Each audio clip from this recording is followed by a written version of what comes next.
மகிழ்வேன் இன்றைக்கே, நடப்பதெல்லாம் நன்மைக்கே. ஆஸ்பெரா கம்ஷரா கத்தியாந்தரபா, மகிழ்வேன் இன்றை. என் கிருபை உனக்கு போதும் என்றே, பலவீனத்திலே பலன் என்றே. என் கிருபை உனக்கு போதும் என்றே, உன் பலவீனத்திலே பலன் என்றே. நன்றி உமக்கு. எல்லாவற்றுக்காக நன்றி சொல்லுங்க, ஸ்தோத்திரம் பண்ணுங்க.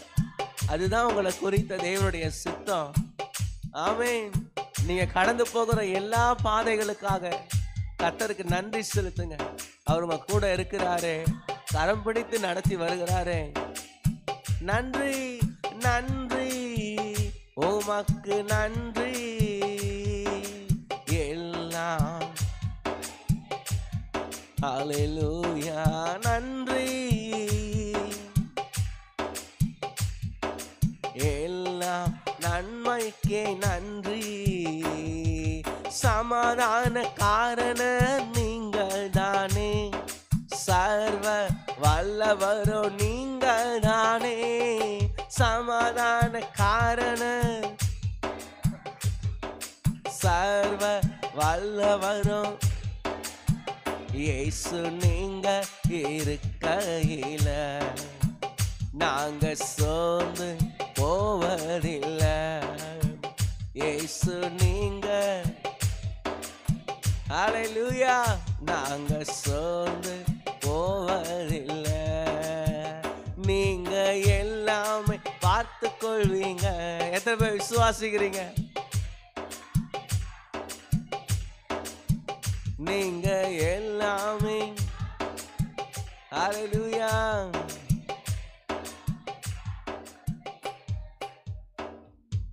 ஹல்லேலூயா. எத்தனை பேர் சொல்ல முடியும் இயேசு எல்லாவற்றையும் பார்த்து கொள்வார்? உங்கள் வாழ்க்கை எல்லாவற்றையும் பார்த்து கொள்வாரா? இயேசு பார்த்து கொள்வாரா? உண்மையாக உங்களுக்கு நன்மை செய்வாரா? உண்மையாக உங்களை நடத்துவாரா? உங்கள் கூட இருப்பாரா? உங்கள் கூட இருந்து கைப்பிடித்து நடத்துவாரா? உங்களை கைவிட மாட்டாரா? உண்மையாக நடத்துவாரா? உங்களை பார்த்துக்கிற உண்மையாக நடத்துவாரா? அப்புறம் ஏன் சோர்ந்து போகிறீங்க?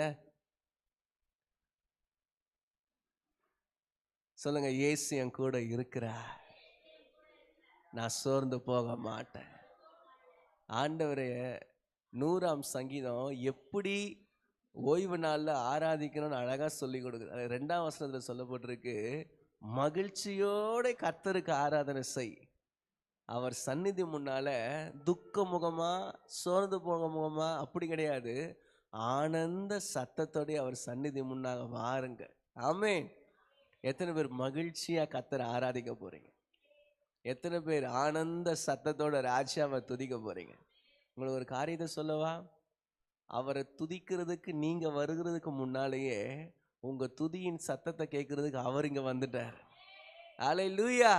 அவரை பார்த்து உற்சாகமா, தாயும் தகப்பனும் நீங்கள் தானே, என்னை தாங்கும் சுமை தாங்கி நீங்கள் தானே. தாயும் தகப்பனும் நீங்கள் தானே, என்னை தாங்கும் சுமை தாங்கி நீங்கள் தானே. இயேசு நீங்க இருக்கையில நாங்க சோர்ந்து போவதில்லை. இயேசு நீங்க உங்களுக்குள்ள இருக்கிறார். அவரை வெளியே தேடாதீங்க, உங்களுக்குள்ள அவர் இருக்கிறார். நீங்க எல்லாமே பார்த்து கொள்வீங்க. நீங்க எல்லாமே, ஓ ஆமென். மகா பரிசுத்த ஸ்தலத்துல ஆவியில அவர் வாசம் பண்ணுகிறார். பார்த்து கொள்வீங்க. எனக்கு அழகெல்லாம் நீங்கள் தானே, எனது ஆசையெல்லாம் நீங்கள் தானே. எனக்கு அழகெல்லாம் எங்க இயேசுதான், எனது ஆசையெல்லாம் நீங்கள் தானே. இயேசு நீங்க இருக்கையில நாங்க சோர்ந்து போவதில்லை. இயேசு உங்க ஆவி அப்படியே இயேசுக்குள்ள களி கூறட்டும். கர்த்தரை துதிக்கிற ஒரு சிந்தைக்குள்ள கடந்து வாங்க.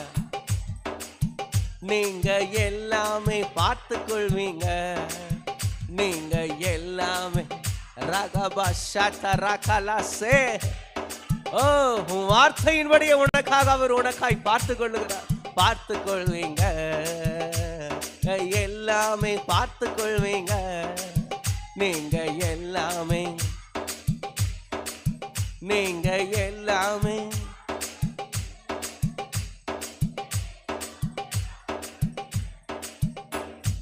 எனக்கு அழகெல்லாம் நீங்கள் தானே, எனது ஆசையெல்லாம் நீங்கள் தானே. எனக்கு என் அழகு என் இயேசு, என் ஆசை என்னுடைய இயேசு. அந்த நாமத்தை உச்சரிப்போமா? எனக்கு அழகெல்லாம் நீங்கள் தானே, எனது ஆசையெல்லாம் நீங்கள் தானே. இயேசு நீங்க இருக்கையில நாங்க சோர்ந்து, இயேசு நீங்க இருக்கையில நாங்க சோர்ந்து போவதில்லை. நீங்க எல்லாமே பார்த்து கொள்வீங்க, நீங்க எல்லாமே, ஆமே, நீங்க எல்லாமே பார்த்து கொள்வீங்க. கர்த்தருக்குள் நாம் மகிழ்ந்திருந்தால் அதுதானே நமது பலன். கர்த்தருக்குள் நாம் மகிழ்ந்திருந்தால் அதுதானே நமது பலன். ஒடுங்கி போன ஆவி ஓடி போச்சு, என்னில் உற்சாக ஆவி வந்தாச்சு. ஒடுங்கி போன ஆவி ஓடி போச்சு, என்னில் உற்சாக ஆவி வந்தாச்சு. துதித்து துதித்து மகிழ்ந்திருப்பேன், என் துயரம் அனைத்தும் மறந்திருப்பேன். துதித்து, துதியில ஒரு சந்தோஷம் உண்டு, துதித்தலை ஏற்றதும் இன்பமா இருக்கிறது. துதித்து துதித்து மகிழ்ந்திருப்பேன். நீ துதிக்க துதிக்க ஆவியில அந்த ஆனந்த தைலம் ஊற்றப்பட்டுக்கிட்டே இருக்கும். ராகபா ஷேதர், அதை அனுபவிங்க அனுபவிங்க. கண்களை மூடி கைகளை தட்டி நல்லா பாடி துதிங்க. அவன் துதியின் ஆடை அணிந்து துயரமெல்லாம் மறந்து துதித்து மகிழ்ந்திருப்பேன், என் தூயவரில் மகிழ்ந்திருப்பேன். துதியின் ஆடை அணிந்து துயரமெல்லாம் மறந்து, ஹல்லேலூயா, என் தூயவரில் மகிழ்ந்திருப்பேன்.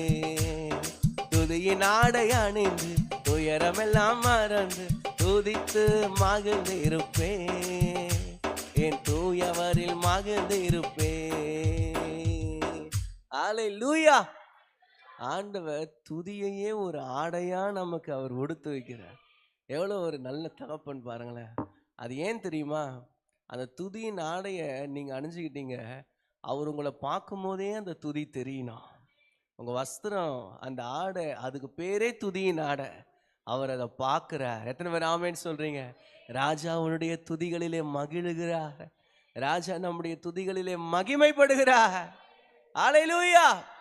எல்லா சத்தத்தை உயர்த்தி நல்ல ஸ்தோத்திரம் பண்ணுங்களேன் கொஞ்ச நேரம். ஸ்தோத்திரப்பா, ஸ்தோத்திரப்பா. ஹல்லேலூயா, ஹல்லேலூயா, ஹல்லேலூயா. ஸ்தோத்திரா, ஸ்தோத்திரா, ஸ்தோத்திரா, ஸ்தோத்திரா, ஸ்தோத்திரா, ஸ்தோத்திரா, ஸ்தோத்திரா, ஸ்தோத்திரா, ஸ்தோத்திரம், ஸ்தோத்திரம், ஸ்தோத்திரா, ஸ்தோத்திரம், ஸ்தோத்திரா, ஸ்தோத்திரா. நல்ல ஸ்தோத்திரிப்போமா உற்சாகமா. கர்த்தர் இந்த 8 மாதங்கள் செய்த எல்லா நன்மைகளுக்காக ஸ்தோத்திரா, ஸ்தோத்திரா, ஸ்தோத்திரா. ஹல்லேலூயா. ஸ்தோத்திரா, ஸ்தோத்திரா, ஸ்தோத்திரா, ஸ்தோத்திரா, ஸ்தோத்திரம், ஸ்தோத்திரம், ஸ்தோத்திரம், ஸ்தோத்திரம், ஸ்தோத்திரம், ஸ்தோத்திரம், ஸ்தோத்திரம். ஆமென். ஆத்துமாவே நன்றி சொல்லு முழு உள்ளத்தோடே. ஆத்துமாவே நன்றி சொல்லு முழு உள்ளத்தோடே. கர்த்தர் செய்த நன்மைகளை ஒரு நாளும் மறவாதே. கர்த்தர் செய்த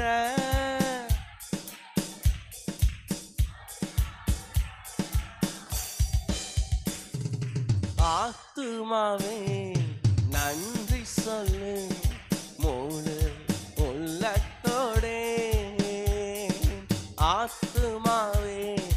கைதட்டி சொல்லுவோமா? முழு உள்ளத்தோடே குற்றங்களை மன்னித்தாரே, நோய்களை நீக்கினாரே. நம் குற்றங்களை மன்னித்திருக்கிறாரே, பந்திக்கு ஆயத்தப்படுத்தி இருக்கிறாரே. எத்தனை நல்லவர்! பாடுகூலி நின்று மீட்டாரே, ஜீவனை மீட்டாரே. பாடுகூலி நின்று மீட்டாரே, ஜீவனை மீட்டாரே. கத்த செய்த நன்மைகளை கைகளை தட்டி எல்லாரும் சேர்ந்து உற்சாகத்தோடு, ஓ ரஹபா சந்தராத்திரா, உற்சாகத்தோடு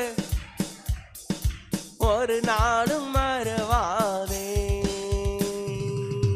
ஹல்லேலூயா.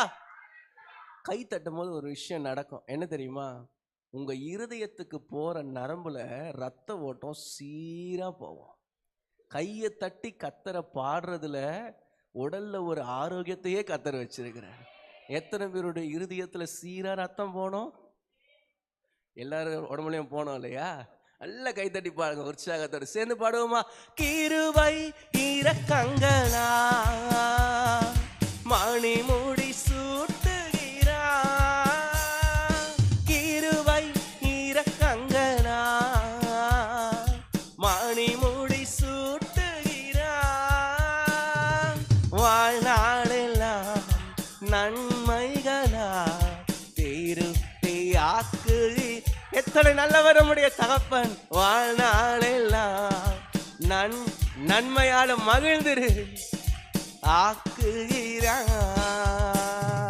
கத்த செய்த நன்மைகளை ஒரு நாளும் மறவாதே. கத்த செய்த அப்பா உயர்த்துவோமா? ஆத்துமாவே நன்றி சொல்லு முழு உள்ளத்தோடே. ஆத்துமாவே லோரி அப்பாவை உயர்த்துகிற துதி உனக்கு அவர் கொடுத்த கணம். இளமை கழுகு போல புதிதாக்கி மகிழ்கின்றார். இளமை கழுகு போல புதிதாக்கி மகிழ்கின்ற. ஓடினாலும் நடந்தாலும், ஓடினாலும் நடந்தாலும் பலன் குறைவதில்லை. ஓடினாலும் நடந்தாலும் பலன் குறைவதில்லை. கர்த்தர் செய்த நன்மைகளை ஒரு நாளும் மறவாதே. கர்த்தர் செய்த ஷகதரலா ரஹந்தரமஷ்யாத்தர. கர்த்தர் செய்த ஒரு நாளும் மறவாதே. கர்த்தர் செய்த நன்மைகளை.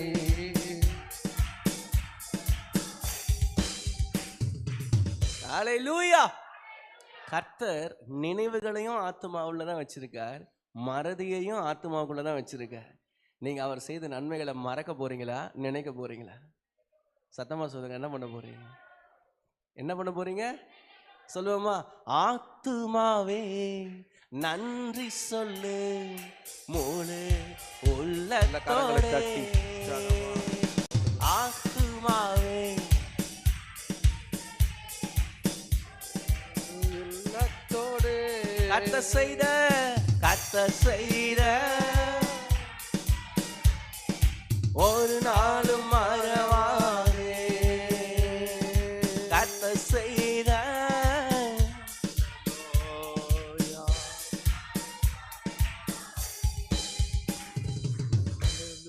நம்ம எல்லாம் எழுந்து நின்று கர்த்தரை ஆராதிப்போம். ஒரு நாளும் ஆண்டவர் நம்மளை மறக்கவும் இல்லை.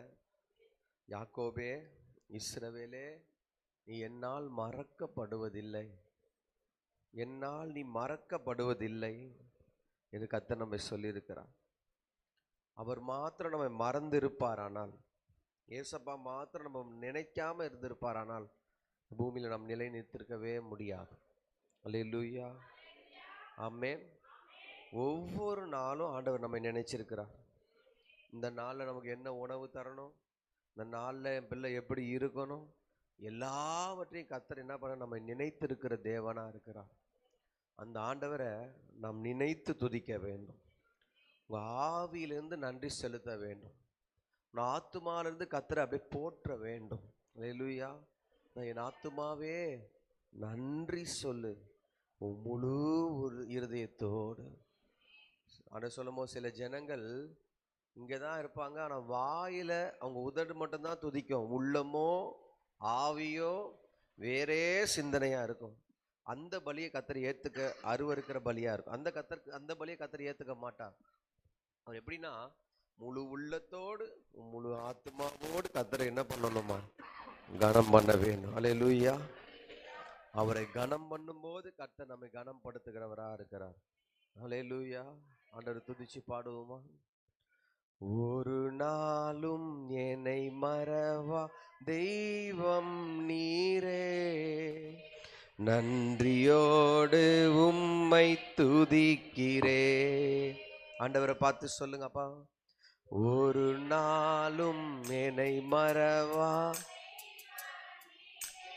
சொல்லு, நன்றியோடு உம்மை துதிக்கிறே. ஆண்டவருக்கு மனதார நன்றி இயேசுவே, நாளும் இயேசுவே சொல்லுங்க. நன்றி இயேசுவே,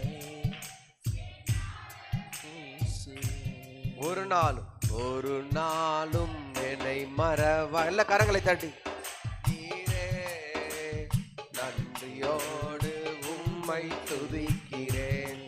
உண்மையா ஆண்டவர் செய்த நன்மைகளை நினைச்சு ஒரு நாளும் என்னை மறவாதே,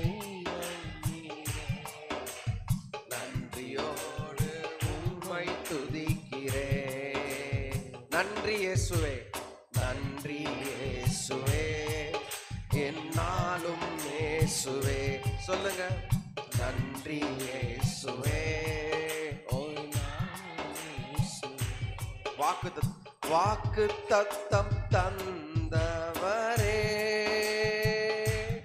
உந்தன் வாக்கில் உண்மை உள்ளவரே சொல்லு. வாக்கு தத்தம் தந்தவரே, உந்தன் வாக்கில் உண்மை. கரத்தில் சொல்லுமா. யார் மறந்தாலும் நான் மறவேனே, யார் மறந்தாலும் நான் மறவேனே என்று வாக்கெனக்கு அளித்தவரே. எல்லாம் வாய்த்தறி சொல்ல. என்று வாக்கு எனக்கு அளித்தவரே. நன்றி. கரங்களை தட்டி சொல்லுவோம். நன்றி இயேசுவே. நன்றி உள்ள இருதயத்தோடு ஆண்டவரை பார்த்து என்னாலும் இயேசுவே, ஒரு நாளும் என்னை மறவா தெய்வம் நீரே, நன்றியோடு உம்மை துதிக்கிறேன். ஒரு நாளும் என்னை மறவா தெய்வம் நீரே, நன்றியோடு உம்மை துதிக்கிறேன். வருடங்கள் காலங்களா, வருடங்கள் காலங்களா என்னை வலுவாமல் காத்தீரையா. வாய்களை திறந்து சொல்லுவோம். அப்பா பாது. வருடங்கள் காலங் என்னை வலுவாமல் காத்தீரையா. வலக்கரத்தா வலக்கரத்தா நீர் என்னை தாங்கி நீர் மடி சொல்லு. வலக்கரத்தாப்பா நீர் என்னை தாங்கி நீர் உம் சிறகா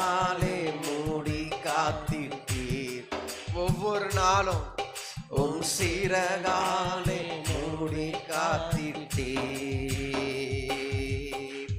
நன்றி இயேசுவே என்னாலும். ஆமென்.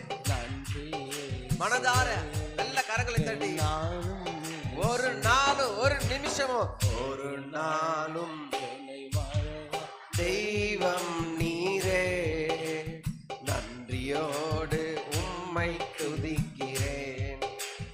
எல்லா கரங்களை சொல்ல அப்பா அப்பா. ஒரு நாளும்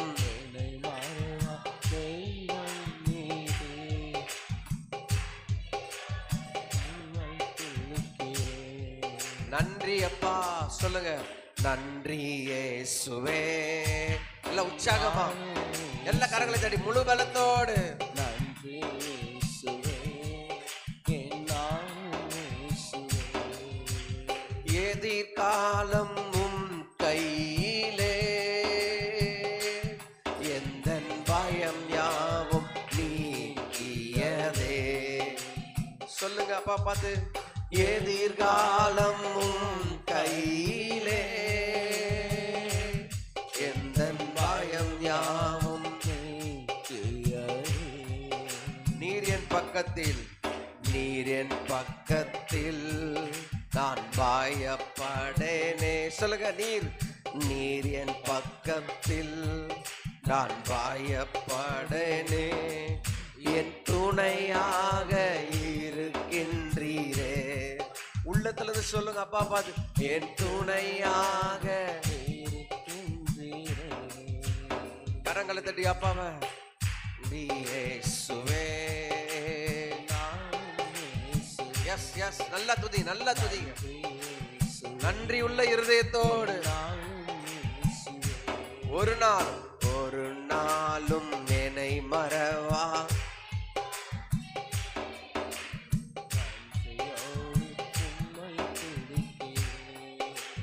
கரங்களை தட்டி அப்பா. ஒரு நாளும் என்னை மறவா.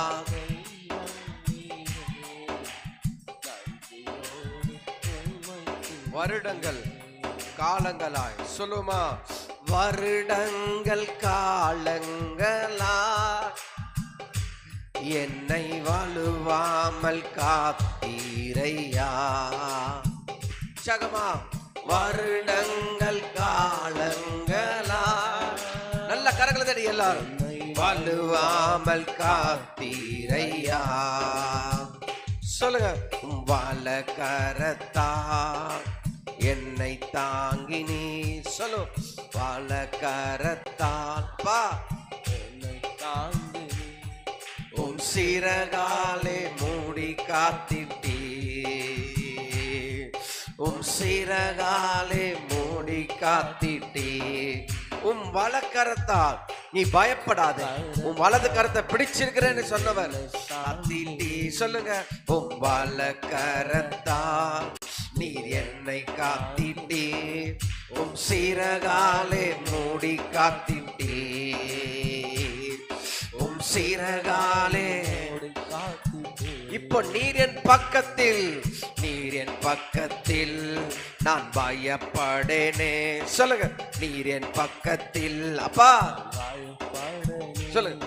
என் துணையாக இருக்கின்றீரே, என் துணையாக இருக்கின்றீரே. விசுவாசத்தோடு சொல்லுங்க. நீர் என் பக்கத்தில். ஆமென். பயப்படனே. நீர் என் பக்கத்தில் அப்பா. ஷகாபாதாரா யாகாபாரா ஏலோகி அல்வரை சக்கரபானியாதரா. ஒவ்வொரு பிள்ளை கர்த்தர் கரத்தை பிடிச்சு நீர் என் பக்கத்தில் எல்லாம் சொல்லுங்க. பயப்படனே. நீர் என் பக்கத்தில். நல்ல வாயத்தர் வாயத்தர். கர்த்தர் கரத்தை பிடிக்கட்டும். இந்த ஆராதனையில உன் வலது கரத்தை பிடிச்சுக்க. கர்த்த நீ பயப்படாத, நான் உனக்கு துணை நிற்கிறேன் என்று சொன்னவன்.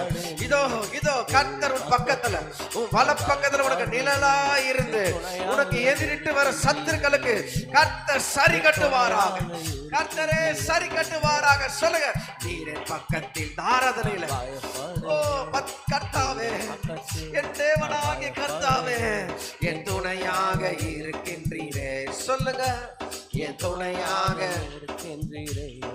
நன்றி அப்பா, நன்றி இயேசுவே, என்னாலும் இயேசுவே, மனதார நன்றி இயேசுவே, என்னாலும் இயேசுவே, ஆமென். நன்றி இயேசுவே, என்னாலும் இயேசுவே, அப்பா நன்றி இயேசுவே, என்னாலும் இயேசுவே.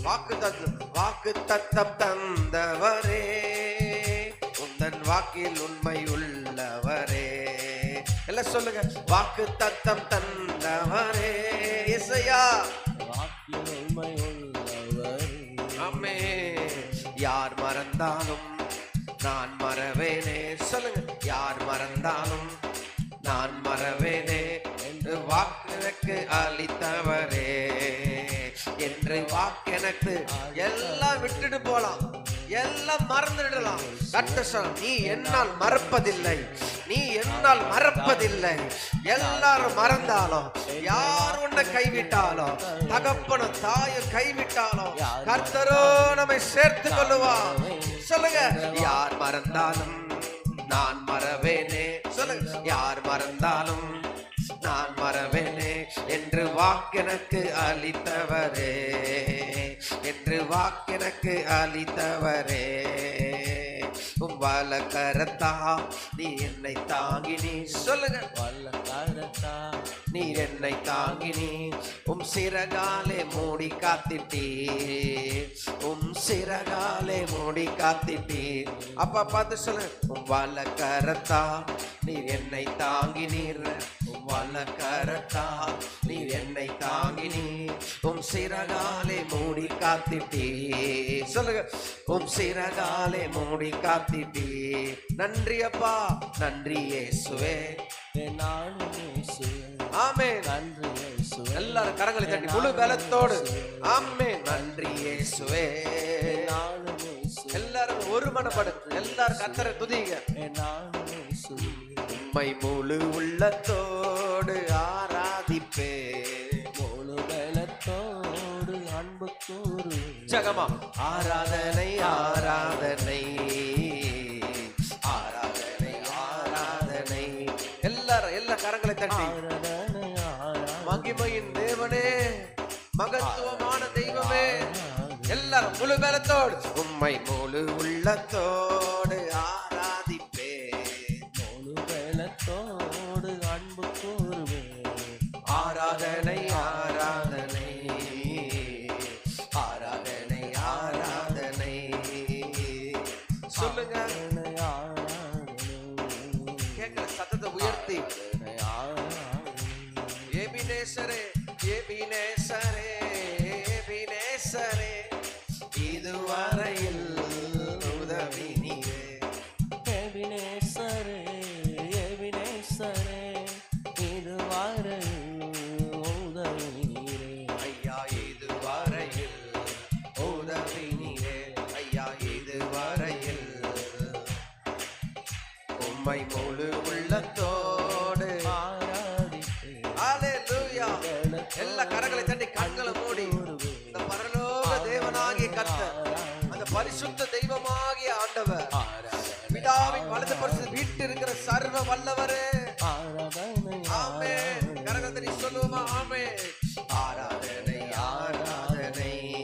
யெகோவா ராஃபா, யெகோவா ராஃபா, சுகம் தந்தீரே. நன்றி ஐயா. யெகோவா ராஃபா, யெகோவா ராஃபா, சுகம் தந்தீரே. சொல்லுங்க, நன்றி ஐயா, ஆமென். சுகம் தந்தீரே. முழு மனதோடு சொல்லுவோம், நன்றி ஐயா. ஐயா சுகம் தந்தீரே. நன்றி ஐயா. உம்மை முழு உள்ளத்தோடு ஆராதிப்பே, முழு பலத்தோடு ஆராதனை ஆராதனை ஆராதனை ஆராதனை. ஆமென். ஆராதனை ஆராதனை. ஹல்லேலூயா. எல்லாரும் கரங்களை தட்டி ஆராதனை ஆராதனை ஆராதனை. தட உடைங்கப்பா, தட உடைங்கப்பா, தட உடைங்கப்பா, தட உடைங்கப்பா. மகிமையின் ராஜாவுடைய பிரசன்னம் எல்லாருமே அசைவாடுங்கப்பா. மகிமை இறங்கட்டும், பிரசன்னம் ஊற்றப்படுவதா, வல்லமை இறங்குவதா. ஆமென். ஹல்லேலூயா. கரங்களை கரங்களை உயர்த்தி சொல்லுங்க, ஆண்டவரை துதிங்க. கரங்களை எல்லாரும் உயர்த்தி, என்னுடைய எதிர்காலம் கர்த்தருடைய கரத்தில் இருக்குது. என் எதிர்காலம் கர்த்தருடைய கரத்தில் இருக்கு. எப்படி நடக்குமோ என்ன நடக்குமோ எனக்கு பயம் இல்லை. கர்த்தர் என்னை கரத்தை பிடிச்சு நடத்துவார். கர்த்தர் என் கரத்தை பிடிச்சு நடத்துவார். அந்த பயம் எனக்கு வேண்டவே வேண்டாம். எல்லாரும் அப்படி கரத்தை உயர்த்தி அப்பா கரத்தில் சொல்லுவோம், எதிர்காலம் கையிலே எந்தன் பயம் யாவும் நீங்கியதே. சொல்லுங்க பார்க்கலாம், எதிர்காலம் சத்தமா அப்பா கரத்துல ஒப்பு கொடுத்து, எந்தன் பயம் யாவும். ஆண்டவர் கரத்தை பிடிச்சிருக்கிறாரே, நீர் என் பக்கத்தில் நான் பயப்படேனே. சொல்லுங்க, நீர் என் பக்கத்தில் சத்தமா நான் பயப்படேனே. என் துணையாக இருக்கின்றீரே ஐயா, என் துணையாக. ஆமென். சொல்லு, எதிர்காலம் எதிர்காலம் உம் கையிலே. ஆண்டவரே, எந்தன் பயம் யாவும். வாய்களை திறந்து அப்பா பார்த்து சொல்லுங்க, என் எதிர்காலம் உம் கையிலே. சத்தத்தை உயர்த்தி, பயம் யாவும். கர்த்தர் நிச்சயமா நம்ம கைவிட மாட்டார். ஹல்லேலூயா. நீர் என் பக்கத்தில். சொல்லுங்க, நான் பயப்படேனே. சொல்லுங்க, நீர் என் பக்கத்தில் என் துணையாக இருக்கின்றீரே. அப்பா, துணையாக இருக்கின்றீரே. நன்றி ஏசப்பா, நன்றி. கரங்களை தட்டி ஆமென். அப்படி அப்பா துதிங்க. நாளும் இயேசுவே, நன்றி இயேசுவே. ஒரு நாளும் என்னை மற தெய்வம் நீரே. நன்றியோடு இன்னும் உயர்த்தி, சத்தத்தை உயர்த்தி.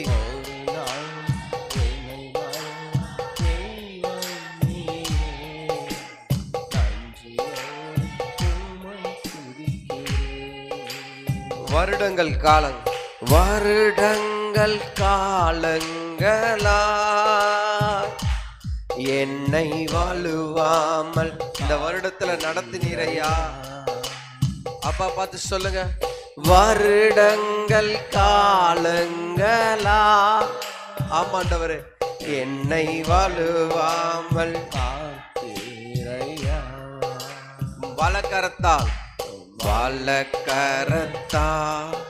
நீர் என்னை தாங்கி. நீ மடி சொல்லுங்க, வலக்கரத்தா நீர் என்னை தாங்கி. நீ உம் சிறகாலே மூடி காத்திட்டீ. சொல்லுவோம், உங்க சிறகாலே மூடி காத்திட்டீ. நன்றி அப்பா, நன்றி இயேசுவே. கரங்களை தட்டி சொல்லுங்க அப்பாவை, நன்றி இயேசுவே. ஒரு நாளும் தெய்வம் நீரே. உற்சாகமா நன்றியோடு உம்மை துதிக்கிறே. மனதார ஒரு நாளும் என்னை மறவா.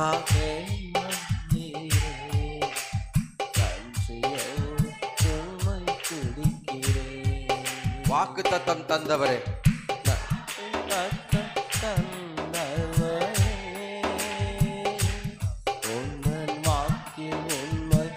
எல்லா காரங்களை தட்டி கடைசி உற்சாகத்தோட சொல்லுவோமா.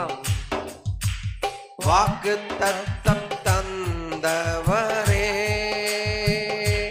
உந்தன் வாக்கில் உண்மை. இப்போ உண்மைய சொல்லுமா.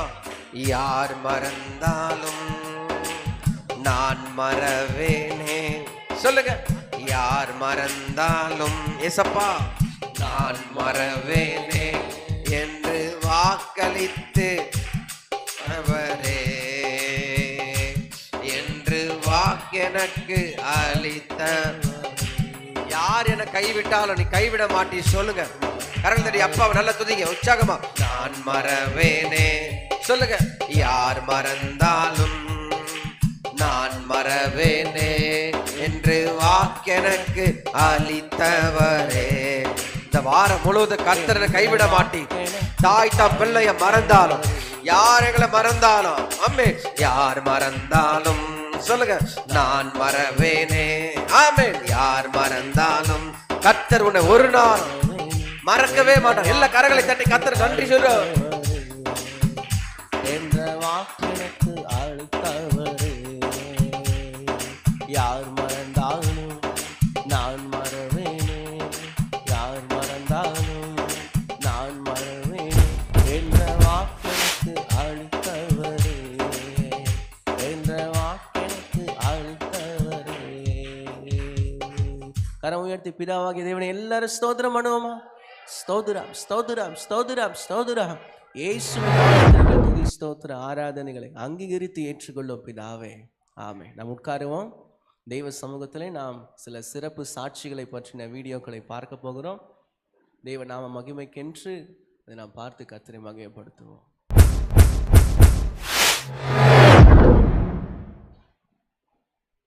Price lord brother. Praise lord brother. உங்க பேர் பிரதர்? என் பேர் தினேஷ். எத்தனை வருஷமா நம்ம சபைக்கு வந்துட்டு இருக்கீங்க? நான் ஒரு 12 வருஷத்துக்கு மேலே வந்துட்டு இருக்கேன். 2010 வந்துட்டு இருக்கேன். நல்லது பிரதர். இப்போ நீங்க சண்டே சர்வீஸ்க்கு வரீங்க இல்லையா? இந்த சண்டே சர்வீஸ் வந்து நீங்க மெசேஜ் கேட்கறதுனால உங்களுக்கு என்ன அது பிரோஜனமா இருக்கு? சண்டே சர்வீஸ் வந்து நம்ம எப்போ எந்த சண்டே சர்வீஸ் வந்தாலும் நம்ம என்ன ஒரு குழப்பத்தில் இருந்தாலும் அதுக்கு ஒரு பதிலாக இருக்கிற மாதிரி எனக்கு நிறைய முறை ஃபீல் பண்ணியிருக்கேன். சில நேரத்தில் ஏதாவது டவுனாக இருப்போம், ஏதாவது நமக்கு பிரச்சனை இருக்கும், ஆனால் அதுக்கு பதில் நம்ம தேடி வர மாட்டோம். ஆனால் ஏதாவது ஜெபம் பண்ணியிருப்போம். அந்த ஜெபத்துக்கு எல்லாமே சண்டே சர்வீஸ் ஏதோ நம்ம கூடவே பேசுகிற மாதிரி நிறைய நாள் ஃபீல் பண்ணியிருக்கேன். அது உண்மையாகவே ஒரு பிளெஸ்ஸிங்காக தான் இருக்கும் சண்டே சர்வீஸ். நிச்சயமா பிரதர். இப்போ கடந்த 2 மாதமா பிசாசின் சித்தம் அப்படின்னு சொல்லி ஒரு தலைப்புல செய்திகளை நம்ம சபையில ஆவியானவர் பேசிட்டு இருக்கிறாரு. இந்த செய்தியின் மூலமா நீங்க பெற்றுக்கொண்ட நன்மை என்ன? உங்களுக்கு உங்களுடைய வாழ்க்கையில வந்த திருப்பங்கள் என்ன? அதை சொல்ல முடியுமா? இந்த பிசாசின் சித்தம் தேவனின் சித்தம் இந்த டிஃப்ரென்சியேஷன் பார்த்தீங்கன்னா ரொம்பவே ஹெல்ப்ஃபுல்லாக இருந்துச்சு. இந்த லாஸ்ட் 2 months பேசின எல்லாமே வந்து புதுசாக இருந்துச்சு. நம்ம ரெகுலராக நம்ம வாழ்க்கையில் நடக்கிற எல்லா விஷயமுமே ஏதோ ஒரு காரணத்துக்காக தான் நடக்குது. அதுக்கு நம்ம எப்படி ரியாக்ட் பண்ணுறோம், அந்த ரியாக்ஷன்னால என்னெல்லாம் பிரச்சனை வரும், அதுக்கு நம்ம சரியாக ரியாக்ட் பண்ணால் அதனால நம்ம எவ்வளோ நன்மை அடைவோம், இந்த மாதிரி நிறைய விஷயங்கள் கற்றுக் கொடுக்குற மாதிரி இருந்துச்சு. பொதுவாகவே நம்ம ஏதாவது ஒரு மனுஷங்க மேலே கசப்பு இருந்துச்சுன்னா அது நம்மளோட நினைப்பு, இல்லை அவங்க நம்ம கிட்ட கசப்போட இருந்தாங்கன்னா அது அவங்களோட தனிப்பட்ட இது அப்படின்னு நினைப்போம். ஆனால் இந்த ஜெபம், இந்த பிசாசினோட பொய்ன்ற அந்த டாபிக்ல அந்த வசனங்கள் எல்லாம் கேட்கும்போது அது அந்த மனுஷங்க மேல கோவப்பட தோண மாட்டுது. எல்லாமே வந்து ஏதோ ஒரு விதத்துல பிசாசு தான் நம்ம கிட்ட கிரியே பண்றான். ஸோ அதுக்கு நம்ம ரியாக்ட் பண்ணக்கூடாது, அந்த மனுஷங்களை நம்ம எதுவும் தப்பா எடுத்துக்க கூடாது அப்படிதான் நினைக்க தோணுது. நிச்சயமா பிரதர். இப்போ பிசாசினுடைய பொய் அப்படின்னா நீங்க இது வரைக்கும் செய்யறதெல்லாம் வழக்கமா செஞ்சுக்கிட்டே இருப்பீங்க. ஆனா இது பிசாசினுடைய பொய் தான் அப்படின்ற ஒரு ஞானத்தை கர்த்தர் உங்களுக்கு இந்த செய்திகள்ல கொடுத்துருக்கிறாரா? கண்டிப்பா கொடுத்துருக்காரு. இந்த 2 மாசம் மெசேஜ் பாத்தீங்கன்னா நிறையவே ஹெல்ப்ஃபுல்லா இருந்துச்சு. நிறைய விஷயம் நம்ம தான் வந்து நிறைய விஷயத்துல நம்ம தப்பா இருக்கோம், நம்மளே வந்து டவுனா நினைச்சிட்டு இருப்போம். சில நேரத்துல இல்ல இது நம்ம கிட்ட இருக்கிற பிரச்சனை தான், இது மாத்திக்க முடியாது, இது நம்ம கேரக்டர் அப்படின்னு நினைச்சிட்டு இருப்போம். அதெல்லாம் பொய்ன்னு இந்த 2 மாசம் சொன்ன மெசேஜ்ல தெளிவா இருந்துச்சு. எதுவுமே நம்ம கிட்ட இருக்க கெட்ட விஷயம் எதுவுமே கடவுள் நம்ம கிட்ட வச்சது இல்லை. எல்லாமே வந்து பிசாசுக்கு நம்ம இடம் கொடுத்ததுனால நமக்குள்ள வந்த சில சிந்தனைகள், நம்மளோட எண்ணங்கள் அதை மாற்றி வச்சு அந்த மாதிரி நம்மளை நினைக்க வச்சுட்டான். ஸோ அதெல்லாம் வந்து இல்லவே இல்லை. இது வந்து நம்மளோட ஆண்டவர் நமக்கு கொடுத்த எண்ணங்கள் கிடையாது. நம்மளை ஆண்டவர் எப்படி வச்சிருக்காருன்றது ஒரு தெளிவான எண்ணம் இப்போ எனக்கு இருக்கு. இப்போ இந்த சாட்சி சொல்லணும்னு வந்து நிற்கிறது கூட நான் நிறைய நாள் யோசிப்பேன், சாட்சி சொல்லலாமா வேணாமான்னு. எனக்கு முன்னாடி வந்து நிற்கிறதுக்கே ரொம்ப கூச்சமாக இருக்கும். அதனால சொல்லாமல் அப்படியே விட்டுருவேன். நான் அப்படி சொல்லணும்னு நினச்சிருந்தேன்னா வருஷக்கணக்கில் நான் சொல்லியிருக்கணும். அப்படி எதுவுமே நான் சொல்லாமல் எல்லாமே அப்படியே தடுத்து நான் நேரில் பேசுகிறவங்க மனுஷங்க கிட்ட சொல்கிறதோட அப்படியே நிறுத்திடுவேன். சர்ச்சில் முன்னாடி வந்து சாட்சி சொல்கிறதுக்கு வரமாட்டேன்.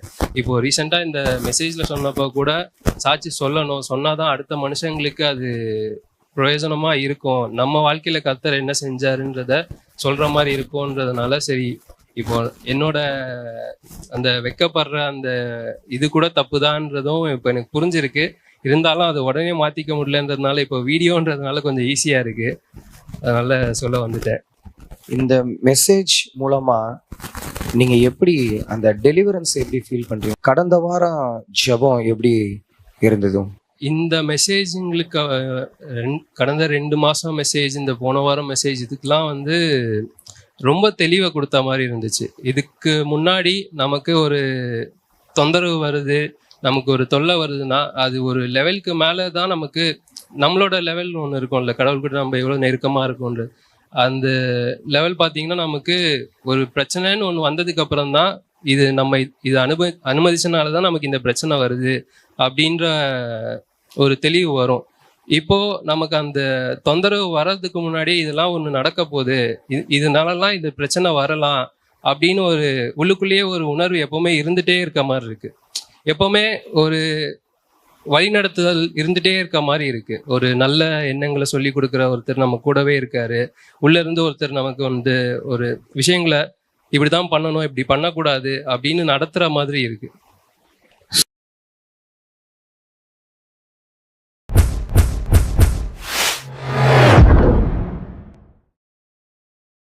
இப்போ அந்நிய பாஷை நம்ம பேசுறோம், ஆண்டவரோட கூட நெருங்குறோம். இந்த அந்நிய பாஷையினால இப்போ உங்களுக்கு நம்ம சபையில் தொடர்ந்து நடக்கிற அந்நிய பாஷை ஜெபங்கள்னால நீங்க என்ன பயன் பெற்றீங்க? ஆண்டவருடைய என்கவுண்டரை நீங்க ஃபீல் பண்ணியிருக்கீங்களா? கண்டிப்பா. அந்நிய பாஷை என்னோட வாழ்க்கையில பாத்தீங்கன்னா லேசான அந்நிய பாஷை பேசிட்டு அப்படியே போயிட்டு இருந்தேன். ரொம்ப வருஷமா அப்படிதான் இருந்துச்சு. அந்நிய பாஷை பேசும்போது ஸ்தோத்திரம் சொல்ல ஆரம்பிச்சு லேசா கொஞ்சம் அப்படியே ஒரு 4 வார்த்தை 5 வார்த்தை பேசிட்டு அப்படியே லேசான அந்த அனுபவத்தை மட்டும் பெற்றுட்டு அப்படியே போயிட்டு இருந்தேன். இப்போ கடந்த ஒரு மாசமா கண்டினியூஸாக வந்துட்டு இருக்கேன். அதில் ரொம்பவே எனக்கு அதிகமாக பேசுகிற மாதிரி ஃபீல் ஆகுது. இப்போது குறிப்பாக சொல்லணும்னா போன வாரம் நான் உள்ளே வரும்போது பாஸ்டர் என்ன வயிற்றில் தட்டிட்டு உள்ளே வந்தார். அவர் ஜெபத்தில் இருந்துட்டு வந்திருப்பார். அப்படியே நான் வந்து உட்கார்ந்தேன். நான் பொதுவாகவே வந்து அந்நிய பாஷை பேசும்போது நான் சத்தம் போட்டுறக்கூடாதுன்றதுக்காக ரொம்ப கண்ட்ரோலாக இருப்பேன். அன்னைக்கு என்ன நடந்துச்சுன்னே எனக்கு தெரியாது. ஸ்தோத்திரம் சொல்லணுன்னு தான் எனக்கு தெரியும். அதுக்கப்புறம் ஒரு கண்ட்ரோலே இல்லாமல் நான் பாட்டு சத்தமாக பேச ஆரம்பிச்சிட்டேன் பாஷைகளை. அதுவும் விதவிதமான பாஷைகளை அன்னைக்கு ஒரே நாளில் பேசினேன். அது அந்த அனுபவம் எப்படி இருந்துச்சுன்னா, நான் என்னை கண்ட்ரோல் பண்ண நினைக்கிறேன், ஆனால் என்னால் கண்ட்ரோல் பண்ண முடியல. அதே நேரத்தில் எனக்கு அது பிடிச்சிருந்தது. நான் உள்ளுக்குள்ளேயே எனக்குள்ள ஒரு 2 மனுஷங்க இருக்க மாதிரி. இப்போ நான் வந்து அதுக்குள்ளே நான் இப்போ 2 பேர் நிற்கும்போது, நீங்களும் நாங்கள் நிற்கும்போது நீங்கள் பேசுகிறத நான் பக்கத்தில் நின்று கேட்டால் எப்படி இருக்குமோ, எனக்கு உள்ளுக்குள்ளேயே நான் வந்து தனியாக ஒதுங்கி நிற்கிறேன். எனக்குள்ள இன்னொருத்தர் வந்து அவர் பாட்டு ஏதோ பேசிகிட்டே இருக்காரு. அது நான் வந்து நானே அதை நின்று பார்க்குற மாதிரி இருக்கு. அந்த உணர்வே வேற மாதிரி இருந்தது. அது ரொம்ப சத்தமாக பேசிகிட்டே இருக்காரு. நான் அது நான் என் வாயிலிருந்து வர குரல்னு எனக்கு தெரியுது. ஆனாலும் என்னால் அதை கண்ட்ரோல் பண்ணவே முடியலை. அந்த மாதிரியான ஒரு ப்ரெசன்ஸ் அப்படியே இருந்துகிட்டே இருந்துச்சு. நான் கண்ட்ரோல் பண்ண நினச்சாலும் என்னால் முடியல. எனக்கு பிடிச்சிருந்ததுனால நானும் அப்படியே என்னை விட்டு கொடுத்து அந்த 1 மணி நேரம் முழுசுமே நான் சத்தமாக பேசியிருக்கேன். அந்த முடிச்சதுக்கப்புறம் நான் எவ்வளோ சத்தமாக பேசினேன்றது அந்த குரலில் தான் நான் எனக்கு கண்டுபிடிக்கவே முடிஞ்சுது. ரொம்ப சந்தோஷம் பிரதர். அந்த அனாயிண்டிங் ஃபீலுக்கு அப்புறம் உங்களுடைய லைஃப் எப்படி இருந்தது? அந்த அனாய்டிங் ஃபீல்க்கு அப்புறம் அவரோட ப்ரெசன்ஸ் இன்னும் க்ளோஸாக இருந்த மாதிரி இருக்கு. இந்த ப்ரேயர்ஸை கேட்டதுக்கு அப்புறமும் இந்த அந்நிய பாஷை வந்ததுக்கு அப்புறமும் அவரோட ப்ரெசன்ஸ் வந்து இன்னுமே அதிகமாக க்ளோஸாக இருக்க மாதிரி இருக்கு. நமக்கு அவர் நமக்கு வழி நடத்துறது வந்து நமக்கு இப்போ தெளிவாக இருக்கு. இதுக்கு முன்னாடி ஏதோ ஒரு நம்மளோட மனசாட்சி அப்படின்ற மாதிரி தோணலாக இருந்திருக்கும். இப்போ ஓகே, அவர் தான் நம்மளை வழி நடத்துறாரு அப்படின்ற ஒரு தெளிவு இருக்கு இப்போ. Thank you brother. அப்புறம் உங்களை ஆசீர்வதிக்கிறேன்.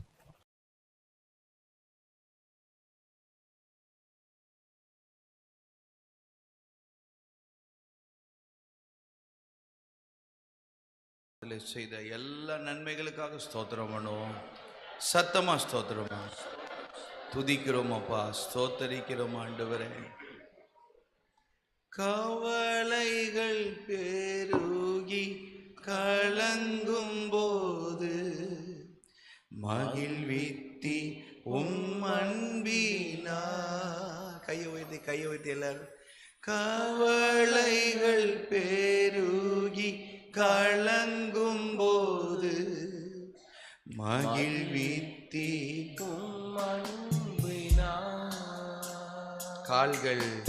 கால்கள் சறுக்கி தடுமாறும் போது தாங்கினி கிருபையினார்.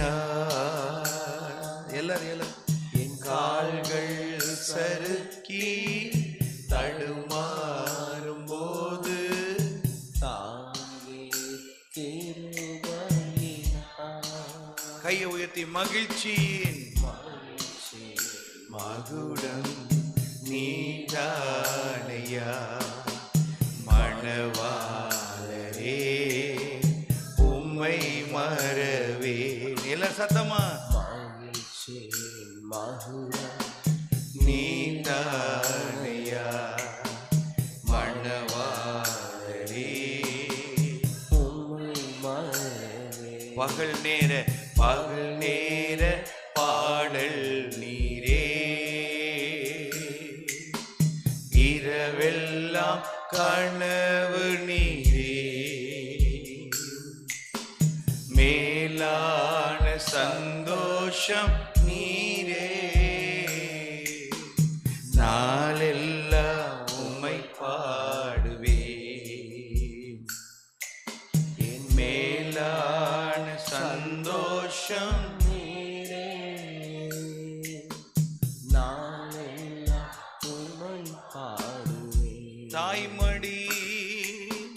தாய்மடி தவளும் குழந்தை போல மகிழ்ச்சியா இருக்கின்றே. சேர்ந்து பாடலாமா? தாய்மடி தவளும் குழந்தை போல மகிழ்ச்சியா இப்போதும் எப்போதும் எப்போதும் நம்பியுள்ளே, உம்மையே நம்பியுள்ளே. சத்தமா இப்போதும் எப்போதும் நம்பியுள்ளே, உம்மையே நம்பியுள்ளே. கையை உயர்த்தி மகிழ்ச்சியின் மகுடம் நீதானையா மணவாளரே உம்மை மறவே. எல்லாரும் சேர்ந்து மகுடம் நீதானையா மணவாளரே நான் உம்மை மறவே. பகல் நேர பாடல் நீரே, இரவெல்லாம் கனவு நீரே, மேலான சந்தோஷம் நீரே, நாளெல்லாம் உம்மை பாடுவேன். மேலான சந்தோஷம்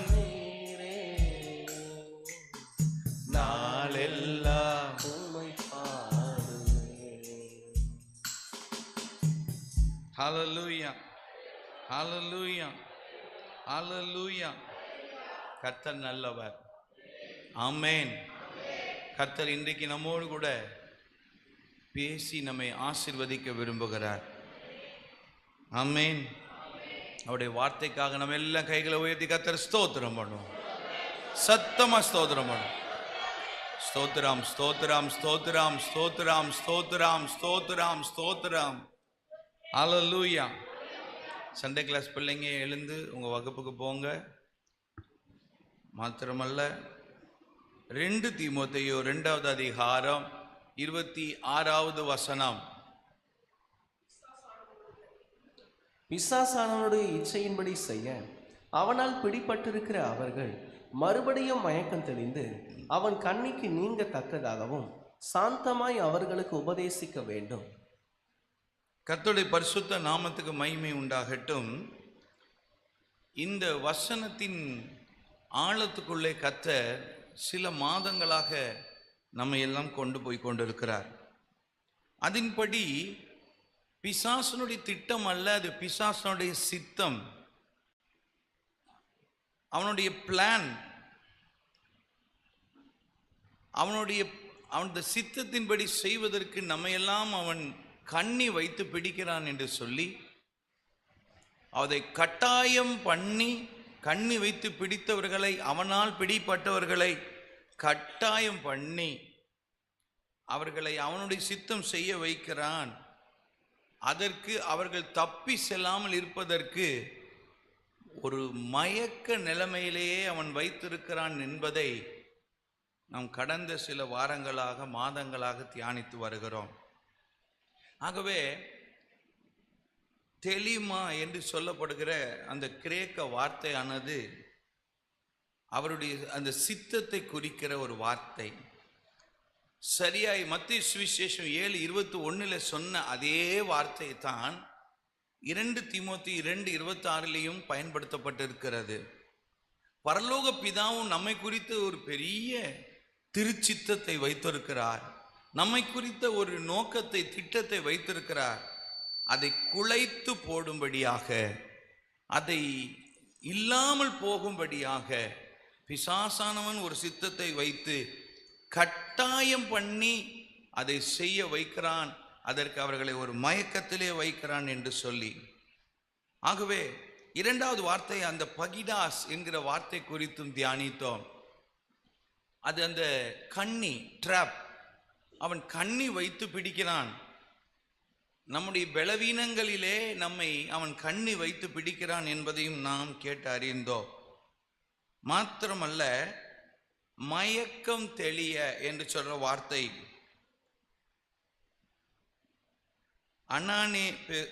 அனானேப்சோசின் அப்படின்னு சொல்லப்பட்டிருக்கு. அதுக்கு என்ன அர்த்தம்னா கம் டு தேர் சென்ஸ், அதாவது நினைவு திரும்புகிறது அப்படின்னு அர்த்தம். ப்ரௌடேட்டி அப்படின்னு சொல்லும் போது ஜென்டில்னஸ், பெய்டோனோட்டா, டிசிப்ளின்.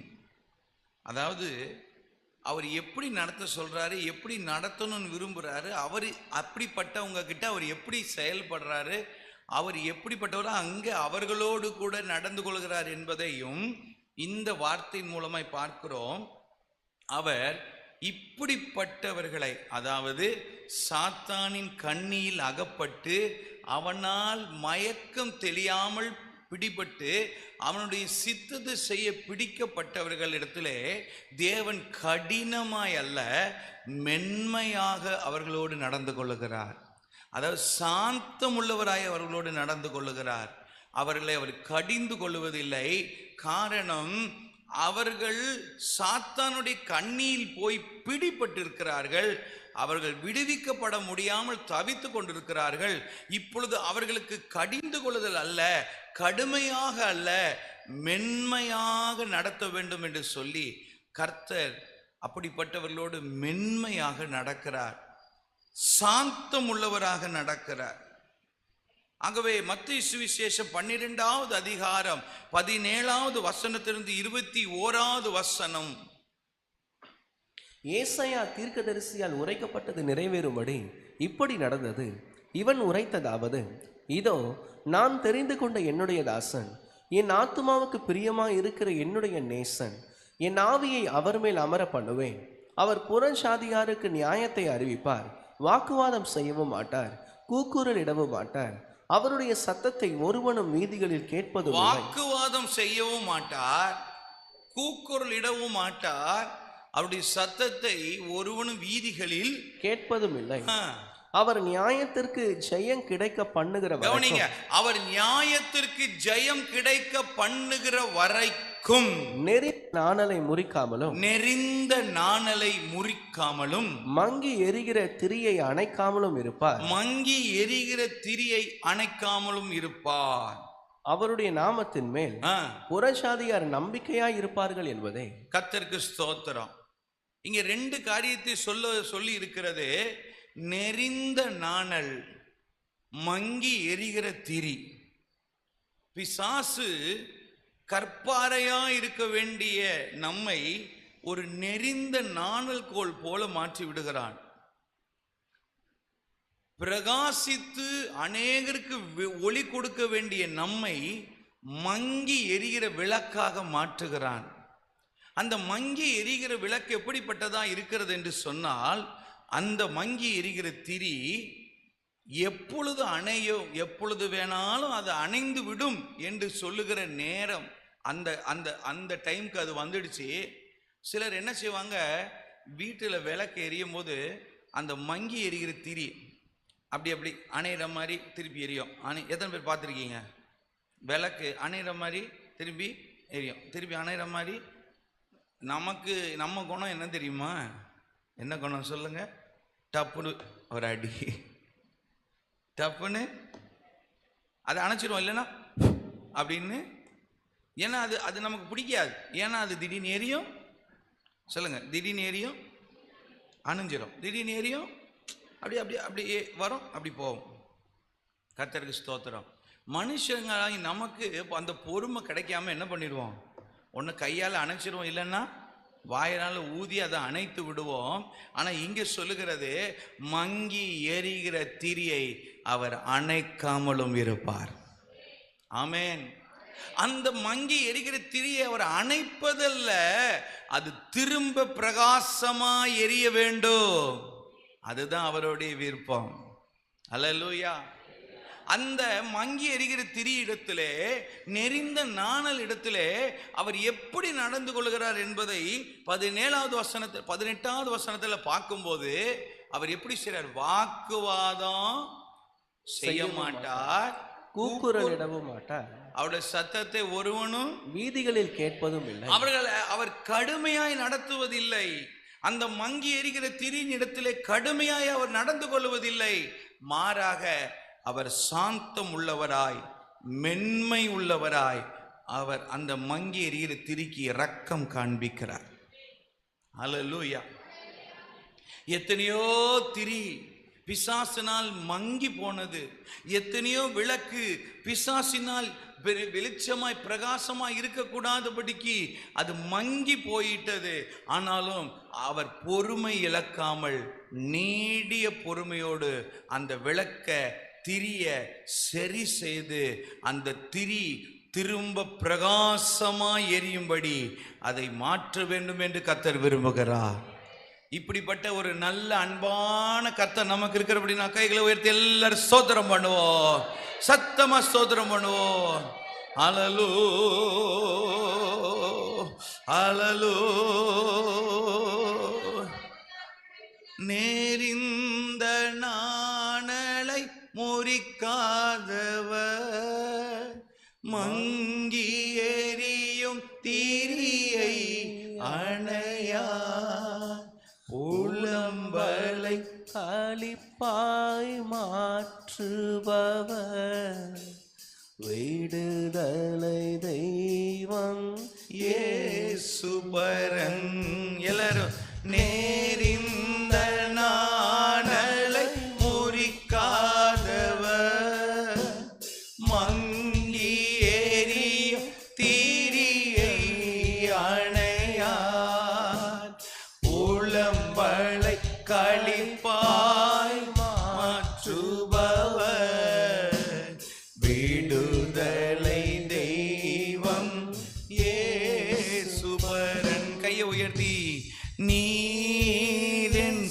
சொந்தம் நீரென் பக்கம் துன்ப வேளைகளில் ஆழியில் ஆழங்களில் ஆனந்தம் நீர் எனக்கு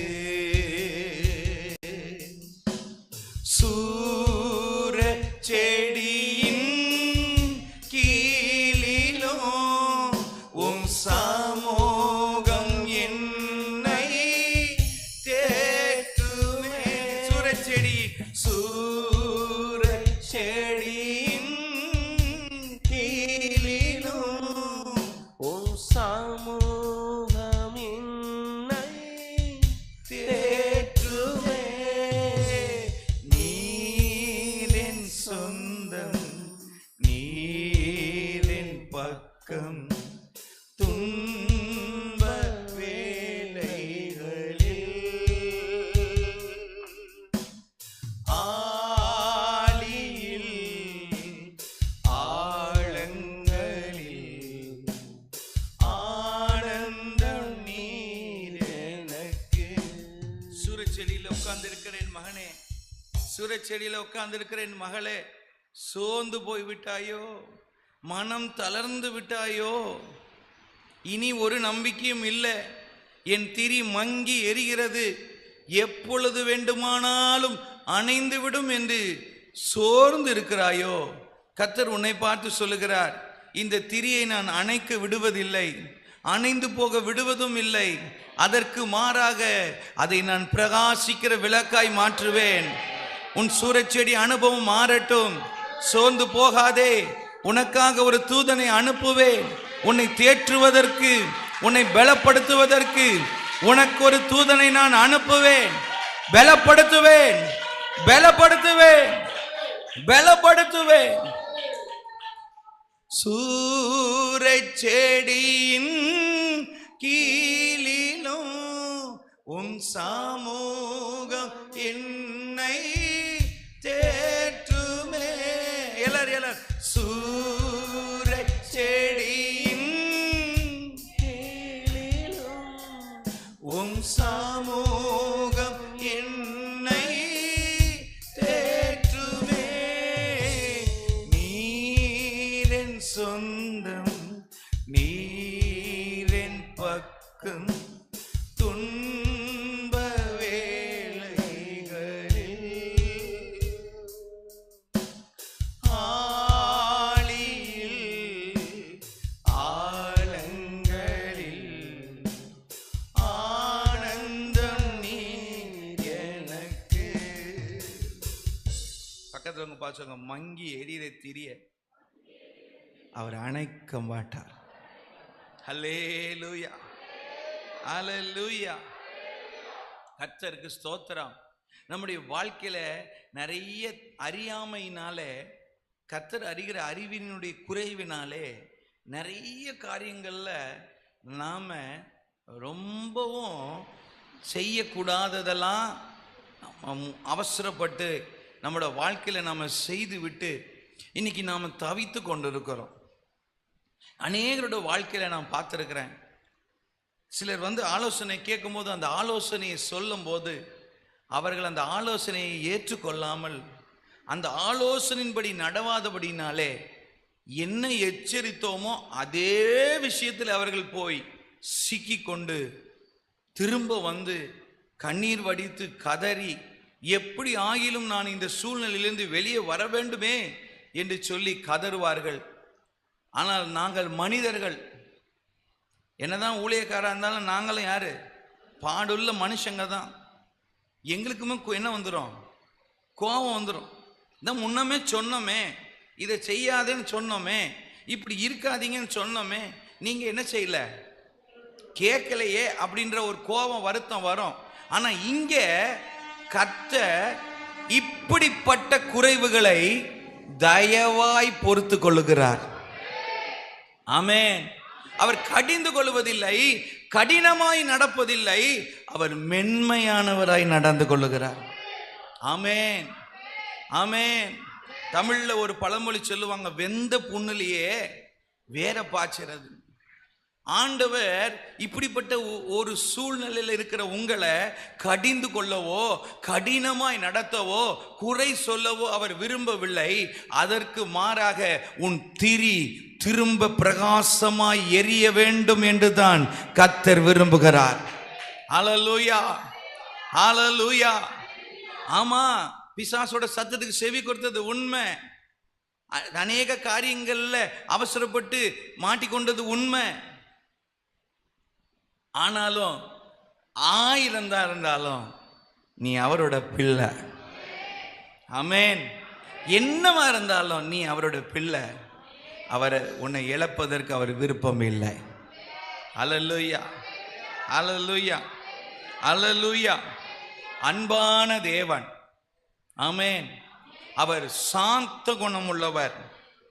மத்தேயு 11ஆம் அதிகாரம் 29வது வசனத்தில் வாசிக்கிறோம், நான் சாந்தமும் மனத்தாழ்மை உள்ளவராயிருக்கிறேன், என்னிடத்தில் வந்து கற்றுக்கொள்ளுங்க. ஹல்லேலூயா, ஹல்லேலூயா. எல்லா நேரமும் கடினமா இருக்கக்கூடாது. எல்லா நேரமும் கடின பாதையில சிலரை நடத்தக்கூடாது. ஏனென்று சொன்னால் வேதம் சொல்லுகிறது, அவர்கள் மனிதர்கள் சோர்ந்து போவார்களே. கர்த்தர் சொல்றாரு, என்ன சொல்றாரு? சோர்ந்து போவார்களே.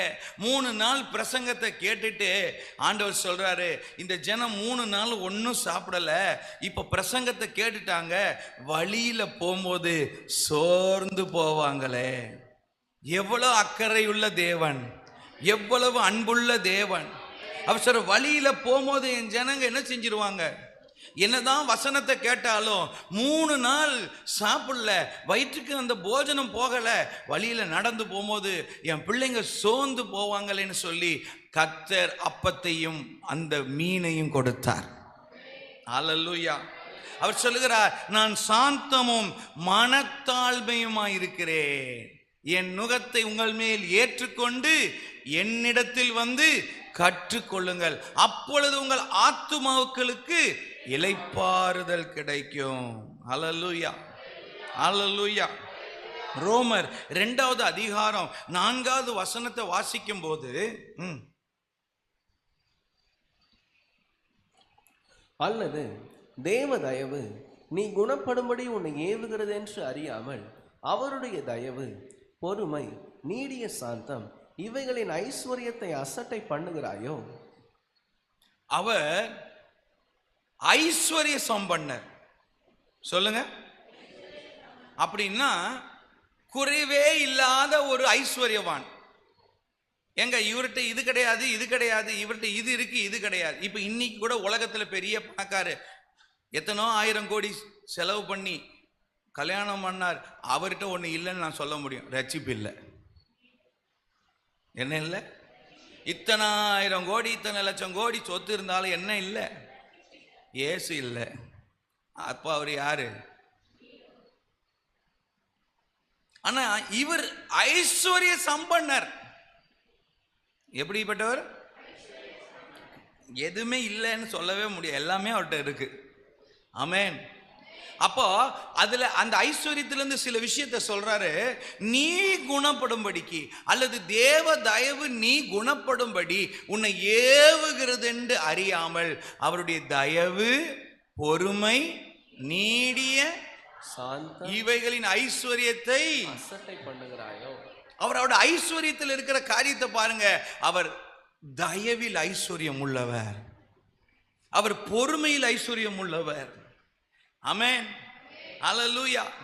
நீடிய சாந்தத்தில் ஐஸ்வர்யம் உள்ளவர். அல்லேலூயா. அந்த ஐஸ்வர்யம் அவர்கிட்ட கொட்டி கிடக்கிறதுனால தான் இன்னி வரைக்கும் நிர்மூலமாகாமல் நாம் காப்பாற்றப்படுகிறோம். அல்லேலூயா. எத்தனையோ குறைவுகள், எத்தனை தரம் தீர்மானம் பண்ணியிருக்கோம், ஆண்டவரே நான் இதை செய்வேன், இதை செய்ய மாட்டேன், எத்தனை தரம் கர்த்தருக்கு முன்பாக வாக்கு கொடுத்திருக்கிறோம். அத்தனையிலும் நாம் உண்மையா இருந்திருக்கிறோமா? இல்லை. நிறைய காரியங்கள்ல சொன்னோம், ஆனா நம்ம என்ன செய்யல. ஆனா அவருடைய தயவு என்கிற ஐஸ்வர்யம், பொறுமை என்கிற ஐஸ்வர்யம், நீடிய சாந்தம் என்கிற ஐஸ்வர்யம், இன்று வரைக்கும் இந்த மங்கி எரிகிற திரிய அணைக்கல, நெறிந்த நாளில் முறிக்கல. இன்னும் என் மேல் தயவா இருக்கிறார், இன்னும் என் மேல் பொறுமையா இருக்கிறார், இன்னும் என் மேல் நீடிய. ஆமென், ஆமென், ஹல்லேலூயா, ஹல்லேலூயா, ஹல்லேலூயா. கர்த்தர் நல்லவர். ஆமென். ரோமர் 11வது அதிகாரம் 32வது வசனத்திலிருந்து 34வது வசனம் வரை வேகமாய் வாசிப்போம். எல்லார் மேலும் இரக்கமாய் இருக்கத்தக்கதாக தேவன் எல்லாரையும் கீழ்ப்படியாமைக்குள்ளே அடைத்து போட்டார். தேவனுடைய ஐஸ்வர்யம், ஞானம், அறிவு என்பவைகளின் ஆழம் எவ்வளவாய் இருக்கிறது! அவருடைய நியாய தீர்ப்புகள் அளவிடப்படாதவைகள், அவருடைய வழிகள் ஆராயப்படாதவைகள். முன்னாடி பார்த்தோம் அவருடைய தயவு ஐஸ்வர்யம், அவருடைய பொறுமை ஐஸ்வர்யம், அவருடைய நீடிய. இப்போ இங்க என்ன இருக்கு? ஞானம், அறிவு. ஆமென். அதுக்கு முன்ன வசனத்துல 32வது இரக்கம், இரக்கத்தில் ஐஸ்வர்யம். அவர் யாரு? இரக்கமுள்ளவர். ஹல்லேலூயா. சத்தமா அவர் இரக்கத்தில் ஐஸ்வர்யம் உள்ளவர், ஞானத்தில் ஐஸ்வர்யம் உள்ளவர், அறிவில் ஐஸ்வர்யம் உள்ளவர். அந்த ஆழம் என்ன சொல்லப்பட்டிருக்கிறது? எவ்வளவா இருக்கிறது. அந்த ஆழம், அந்த அறிவு என்பவைகளின் ஆழம், அந்த ஐஸ்வர்யம் என்கிறவைகளின் ஆழம் எவ்வளவு, அந்த ஆழம் எவ்வளவா இருக்கிறது. அது ஆராயப்படாதவைகள். அதால நம்மால என்ன செய்ய முடியாது. அதனாலதான் இன்னைக்கு நமக்கு மந்திரம் பண்றவன் உயிரோடு இருக்கிறான், இன்னைக்கு உனக்கு விரோதமா குழி வெற்றவன் உயிரோடு இருக்கிறான், உனக்கு தீமை பண்ணவன் உயிரோடு இருக்கிறான். ஏன் தெரியுமா? அவருடைய இரக்கத்தின் ஐஸ்வர்யம். ஆமென், ஹல்லேலூயா, ஹல்லேலூயா. நீங்களே கோவப்படுவீங்க, ஏன் ஆண்டவரே பதில் கொடுக்க மாட்டீங்க, ஏன் ஆண்டவரே பதில் செய்ய மாட்டீங்க, மாசம் மாசம் போய் மந்திரம் பண்றாங்களே, சூனியம் பண்றாங்களே, பௌர்ணமி அமாவாசைனா போயிடுறாங்களே, குடும்பத்தில் ஒரே பிரச்சனை வருதே, ஏன் ஆண்டவரே மௌனமா இருக்கிறீங்க? இரக்கத்தில் ஐஸ்வர்யவான். திருந்துவாங்க, இந்த ஒரு முறை திருந்துவாங்க, இந்த குடும்பம் திருந்தும். இது அவருடைய இரக்கத்தின் ஐஸ்வர்யம். நம்ம எதிரிகள் மேல் கூட அவர் இரக்கத்தை என்ன செய்யறாரு? அந்த ஐஸ்வர்யம் கிரியை செய்யுது. ஏன்? பிசாசுகள் இடத்துல கூட என்ன செய்யுது? என்ன தொந்தரவு பண்ணவா வந்தீரு? என்ன கேக்குது பிசாசு? என்னங்க கேக்குது? ஏன் ஆண்டவரே வந்தீர்? என்னை தொந்தரவு செய்யவா வந்தீர்? அப்படி இப்படின்னு பேசிட்டு சொல்லுது, இந்த பன்னி கூட்டத்துக்குள்ள போயிடுறேனே. என்னது சொல்லுங்க? போ. இரக்கத்தில் ஐஸ்வர்யம் உள்ளவர். ஹல்லேலூயா, ஹல்லேலூயா, ஹல்லேலூயா. பிரியமானவர்களே, அவர் இரக்கத்தில் ஐஸ்வர்யம் உள்ளவர், அவர் தயவு ஐஸ்வர்யம் உள்ளது, அவர் பொறுமை ஐஸ்வர்யம் உள்ளது, நீடிய சாந்தம் ஐஸ்வர்யம் உள்ளது. அதனால தான் மங்கி எரிகிற திரி அணையல. எத்தனை பேர் எதிர்பார்த்தாங்க, உன் குடும்பம் ஒன்றும் இல்லாமல் போயிடும், நீ ஒன்றும் இல்லாமல் போயிடுவ, நீ இருந்த இடமே தெரியாம போயிடுவ, உன் பேர் கூட மறக்கப்பட்டு போகும் என்று எத்தனை பேர் எதிர்பார்த்து கொண்டிருந்தார்கள். இன்று வரை அது நடக்கல. காரணம், அவர் இரக்கத்தில் ஐஸ்வர்யா, அவர் நீடிய சாந்தத்தில் ஐஸ்வர்யம், தயவில் ஐஸ்வர்யம், அவர் ஐஸ்வர்ய சம்பன்னர்.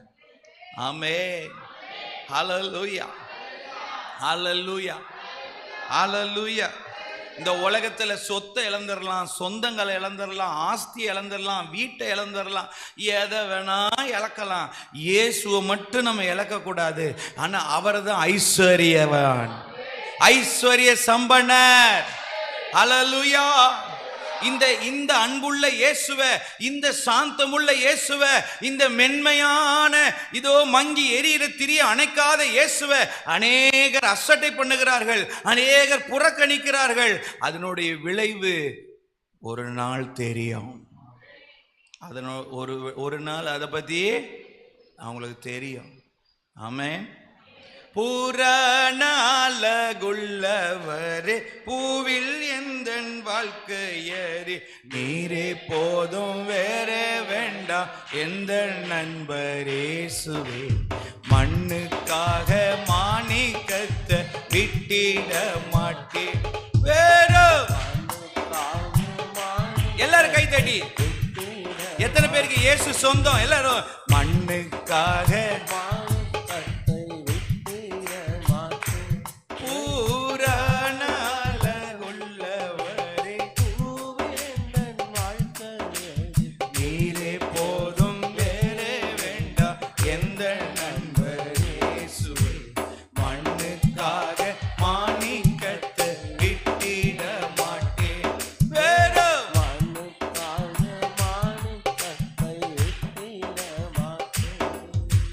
இயேசுவை போல் அழகுள்ளோர் யாரும் இல்லை பூவிலே, இதுவரை கண்டதில்லை காண்பதும் இல்லை.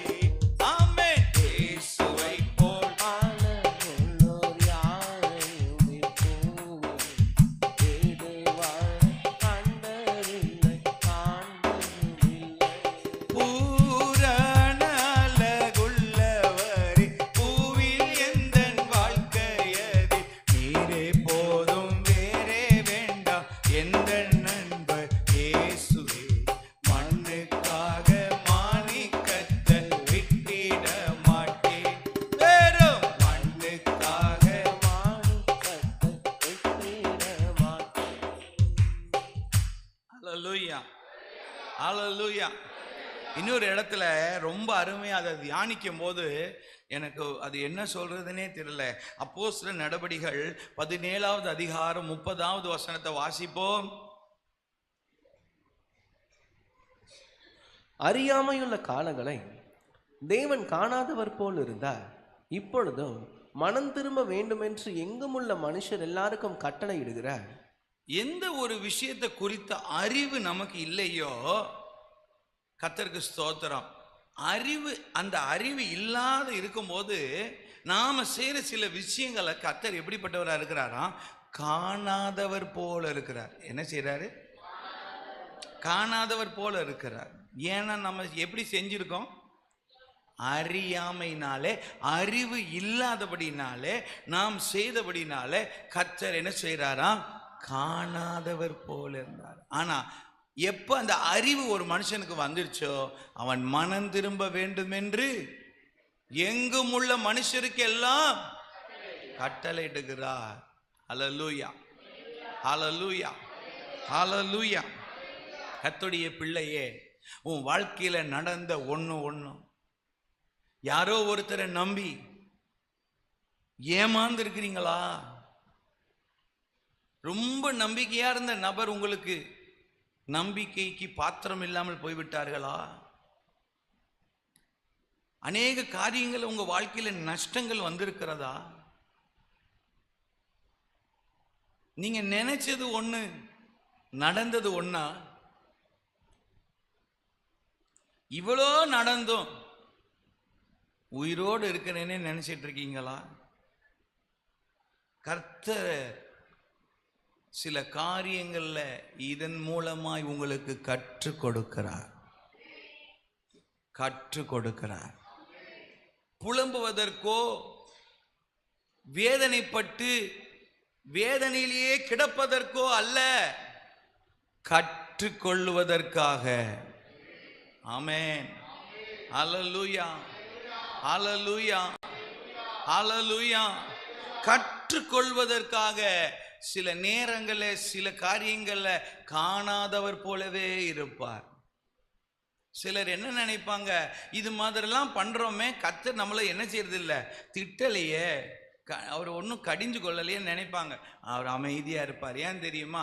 அவருக்கு தெரியும் அங்கே என்ன நடக்க போகுதுன்னு. நீ நம்புற ஆள் உனக்கு என்ன பண்ண போறான்னு தெரியும். நீ போயிட்டே இருக்கிற அந்த பாதையில என்ன நடக்க போகுதுன்னு அவருக்கு தெரியும். அவர் காணாதவர் போலவே இருப்பார், பொறுமையோடு இருப்பார், நீடிய சாந்தத்தோடு இருப்பார். கர்த்தருக்கு ஸ்தோத்திரம். அவருக்கு தெரியும். ஆனா ஒரு காரியம், இது அவ்வளவும் கற்றுக்கொள்வதற்கு. பக்கத்தில் பார்த்து சொல்லுங்க, இத்தனையும் கற்றுக்கொள்வதற்கு. நம்ம சொல்லுங்க, ஒரு பாடம். என்னது? ஒரு லெசன். இதெல்லாம் எனக்கு ஒரு லெசன். இந்த நடந்ததெல்லாம் லெசன்.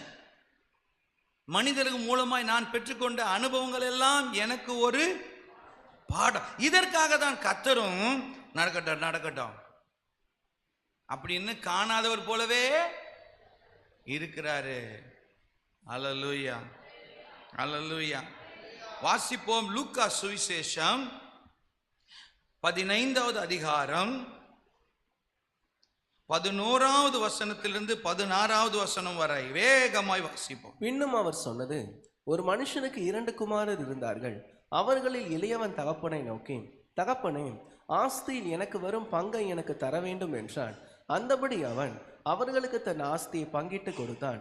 சில நாளைக்கு பின்பு இளைய மகன் எல்லாவற்றையும் சேர்த்து கொண்டு தூர தேசத்துக்கு புறப்பட்டு போய் அங்கே துன்மார்க்கமாய் ஜீவனம் பண்ணி தன் ஆஸ்தியை அழித்து போட்டான். எல்லாவற்றையும் அவன் செலவழித்த பின்பு அந்த தேசத்திலே கொடிய பஞ்சம் உண்டாயிற்று. அப்பொழுது அவன் குறைவுபட தொடங்கி அந்த தேசத்து குடிகளில் ஒருவனிடத்தில் போய் ஒட்டி கொண்டான். அந்த குடியானவன் அவனை தன் வயல்களில் பன்றிகளை மேய்க்கும்படி அனுப்பினான். அப்பொழுது பன்றிகள் தின்கிற தவிட்டினாலே தன் வயிற்றை நிரப்ப ஆசையாய் இருந்தான். ஒருவனும் அதை அவனுக்கு கொடுக்கவில்லை. கர்த்தருடைய பரிசுத்த நாமத்துக்கு மகிமை. அங்கே ஒரு மனுஷனுக்கு 2 பிள்ளைங்க இருந்தாங்க. அதுல சின்னவன், இளையவன், மூத்தவன் அல்ல, இளையவன் தன் தகப்பனிடத்துல போய் ஆஸ்தியில பாகம் கொடுங்க அப்படின்னு சொல்லி கேட்டு வாங்கிட்டான். வாங்கி தகப்பனை விட்டு பிரிந்து தூர தேசத்துக்கு போய் தன் இஷ்டப்படி வாழ்ந்து துன்மார்க்கமாக ஜீவனம் பண்ணி எடுத்துட்டு போன எல்லா காசையுமே அவன் என்ன செஞ்சிட்டான்? அழிச்சிட்டான். இப்போ எதுவுமே இல்லை, சாப்பாட்டுக்கு வழி இல்லை. அதனால என்ன செஞ்சான்? அந்த நாட்டு குடியானவன் இடத்துல ஒட்டி கொண்டபடினாலே இப்போ அந்த குடியானவன் ஒன்று செய்தான். உனக்கு என் ஈக்குவலுக்கு என் வீட்டில் கூட வேலை செய்யறதுக்கு உனக்கு நான் வேலை கொடுக்க எனக்கு விருப்பம் இல்லை. பன்றி இருக்கு, பன்றி கூட்டம் இருக்கு. அந்த பன்றியை மேய்க்கும் போது நான் எக்ஸ்ட்ரா உனக்கு எந்த சாப்பாடும் கொடுக்க மாட்டேன். பன்னி சாப்பிடும்போது நீயும் சேர்ந்து சாப்பிடு. பன்னி சாப்பிடும்போது நீயும் சேர்ந்து சாப்பிடு. கர்த்தருக்கு ஸ்தோத்திரம். இது ஒரு வாழ்க்கை பாடம், வாழ்க்கை அனுபவம். ஏன் தகப்பன் சொல்லி இருக்க கூடாதா? மகனே போகாத, ஆசையை பிரிச்சுட்டு போகாத, உன் இஷ்டத்துக்கு போகாத அப்படின்னு சொல்லி அந்த தகப்பனால தடுத்திருக்க முடியாதா? முடியும். அதுதான் மனுஷனுக்கும் இந்த சாந்தமுள்ள, நீடிய சாந்தமுள்ள தேவனுக்கும் உள்ள வித்தியாசம். தடுக்கல, கேட்டான், கொடுத்துட்டாரு, போ. கர்த்தருக்கு ஸ்தோத்திரம். முதல் வசனத்தை வாசிக்கும், 12வது வசனத்தை வாசிக்கும் போது நல்லா கவனிங்க. அந்த இளையவன் என்று சொன்ன வார்த்தை என்ன குறிக்கிறதுன்னா, தகப்பனை பற்றி குறைந்த அறிவுள்ளவன். என்னது? சத்தமா சொல்லுங்க. தகப்பனை பற்றிய அறிவு, அறிவு இல்லாதவன் இல்ல, அறிவில் குறை உள்ளவன். அதனாலதான் அங்க என்னன்னு போட்டிருக்கவன, இளையவன். கர்த்தருக்கு ஸ்தோத்திரம். சிலரை ஆண்டவர் சீஷர்களை கடிந்து கொள்ளும் போது கூட அற்ப விசுவாசியே என்ன சொல்லியிருக்காரு? அற்ப விசுவாசிக்கும் அவிசுவாசிக்கும் வித்தியாசம் இருக்கு.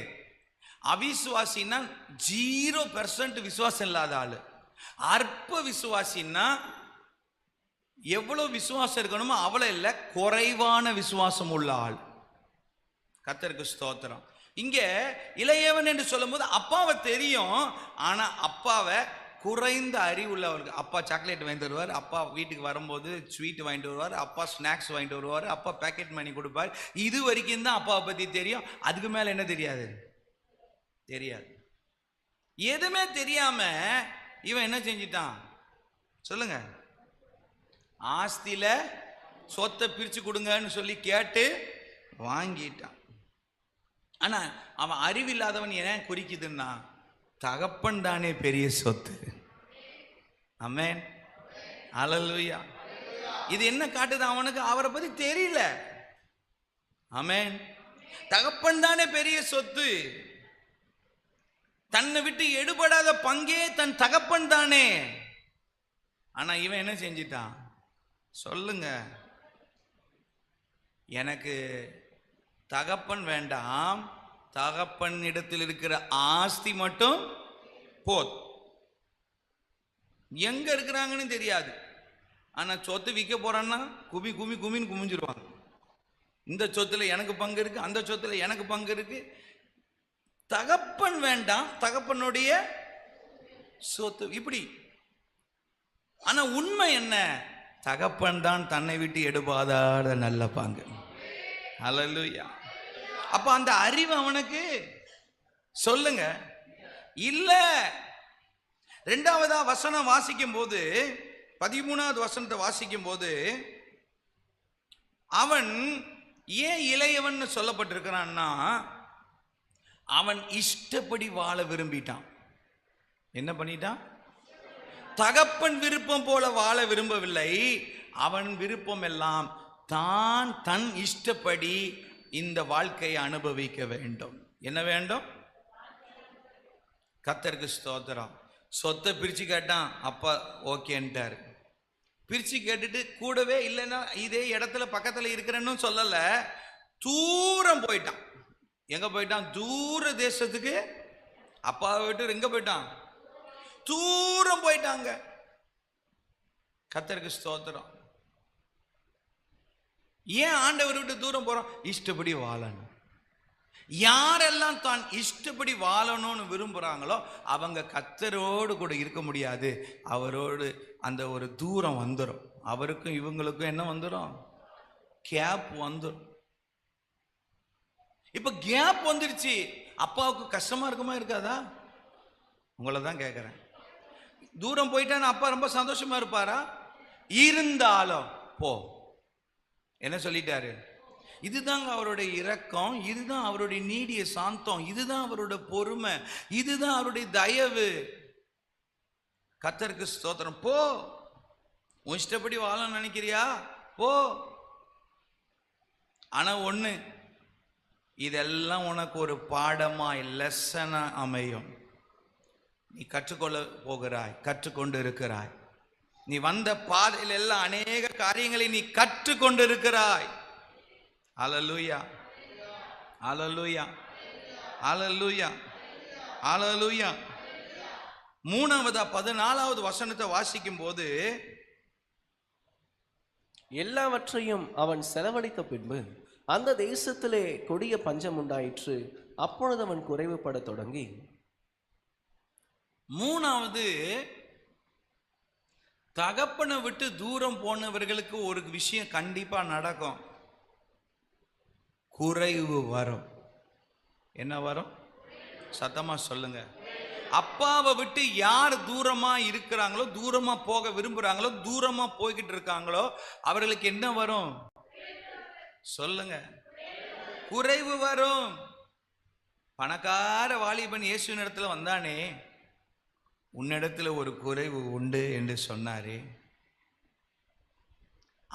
தகப்பனோடு அவன் நெருங்க கூடாதபடி அவனுடைய ஐஸ்வர்யம் அதற்கு தடையா இருந்துச்சு. உன்னிடத்துல ஒரு குறைவு உண்டு. என்ன தெரியுமா? நீ என்ன விட்டு தூரமா இருக்க, எல்லா கற்பனையும் கை கொள்ற, எந்த பாவமும் செய்யல. ஆனா இந்த ஐஸ்வர்யம், இந்த பணம் என் கிட்ட உன்னை நெருங்க விடாம என்ன பண்ணுது? அதனாலதான் கர்த்தர் சொன்னாரு, எல்லாத்தையும் வித்து பிச்சைக்காரனை கொடுத்துட்டு என் பின்னாடி வா. இப்ப கர்த்தர் சொல்றாரு, ஏன் சமூகம் முக்கியமா, இந்த ஐஸ்வர்யம் முக்கியமா? அதுதான் குறைவு. இங்க குறைவு வந்துடுச்சு, பஞ்சம் வந்துடுச்சு. கர்த்தருக்கு ஸ்தோத்திரம். இந்த குறைவிலையும் இந்த பஞ்சத்திலையும் தகப்பன் ஒரு பாடத்தை மகனுக்கு கற்றுக் கொடுக்க விரும்பினார். அடுத்த காரியம் 15வது வசனம். அந்த தேசத்து குடிகளில் ஒருவனிடத்தில் போய் ஒட்டி கொண்டான். அந்த குடியானவன் அவனை தன் வயல்களில் பன்றிகளை மேய்க்கும்படி அனுப்பினான்.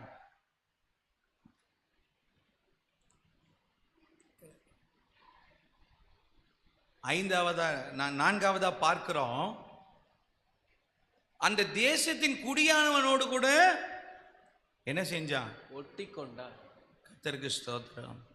உலகம் எல்லாம் மாயை ஐயா, உலகம் எல்லாம் மாயையா, உம் அன்பொன்றே போதுமையா, உம் அன்பொன்றே போதுமையா.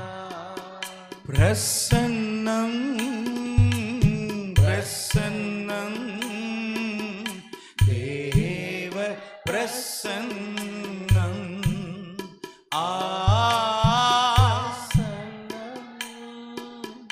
பிரசன்னம் தேவ பிரசன்னம். உலகத்தோட போய் ஒட்டிக்கிட்டான். என்ன செஞ்சிட்டான்? பக்கத்தில் உங்க பார்த்து கையை பிடிச்சி சொல்லுங்க. இருங்க இருங்க, நான் சொல்றதை திருப்பி சொல்லுங்க.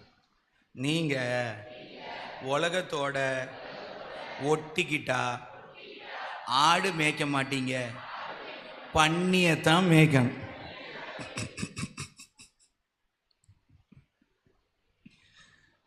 உங்களை எதுக்கு ஆண்டவர் அழைச்சாரு? ஆடுகளை, என் ஆட்டுக்குட்டிகளை, என் ஆடுகளை. உலகம் உன்னை என்ன மேய்க்க வச்சிருச்சு? பன்னிய மேய்க்க வச்சிருச்சு. உங்களை சொல்லலைங்க, உலகத்தோடு யார் ஒட்டியிருக்காங்களோ அவங்கள சொன்னோம். எதை மேய்க்க வச்சிருச்சு? பன்னிய மேய்க்க வச்சது. பன்னி தின்றதையும் தின்ன வச்சிருச்சு. நல்ல வேலை அந்த பைபிளில் தவிட்ட திணுக்குதுன்னு போட்டிருக்கு, வேற எதுவும் போடலை. அதுக்காக கர்த்தருக்கு ஸ்தோத்திரம். கவனிங்க, உலகத்தோட ஒட்டிக்கிட்டே நம்ம எதை மேய்க்க ஆரம்பிச்சிட்டான்? பன்னிய மேய்ச்சிட்டு இருக்கிற என் பிள்ளையே, உன்னை ஆடை மேய்க்கத்தானே கூப்பிட்டேன். இந்த பன்னி கூட்டத்தை எதுக்கு மேய்க்கிற? உன் கூட இருக்கிறதெல்லாம் என்னது?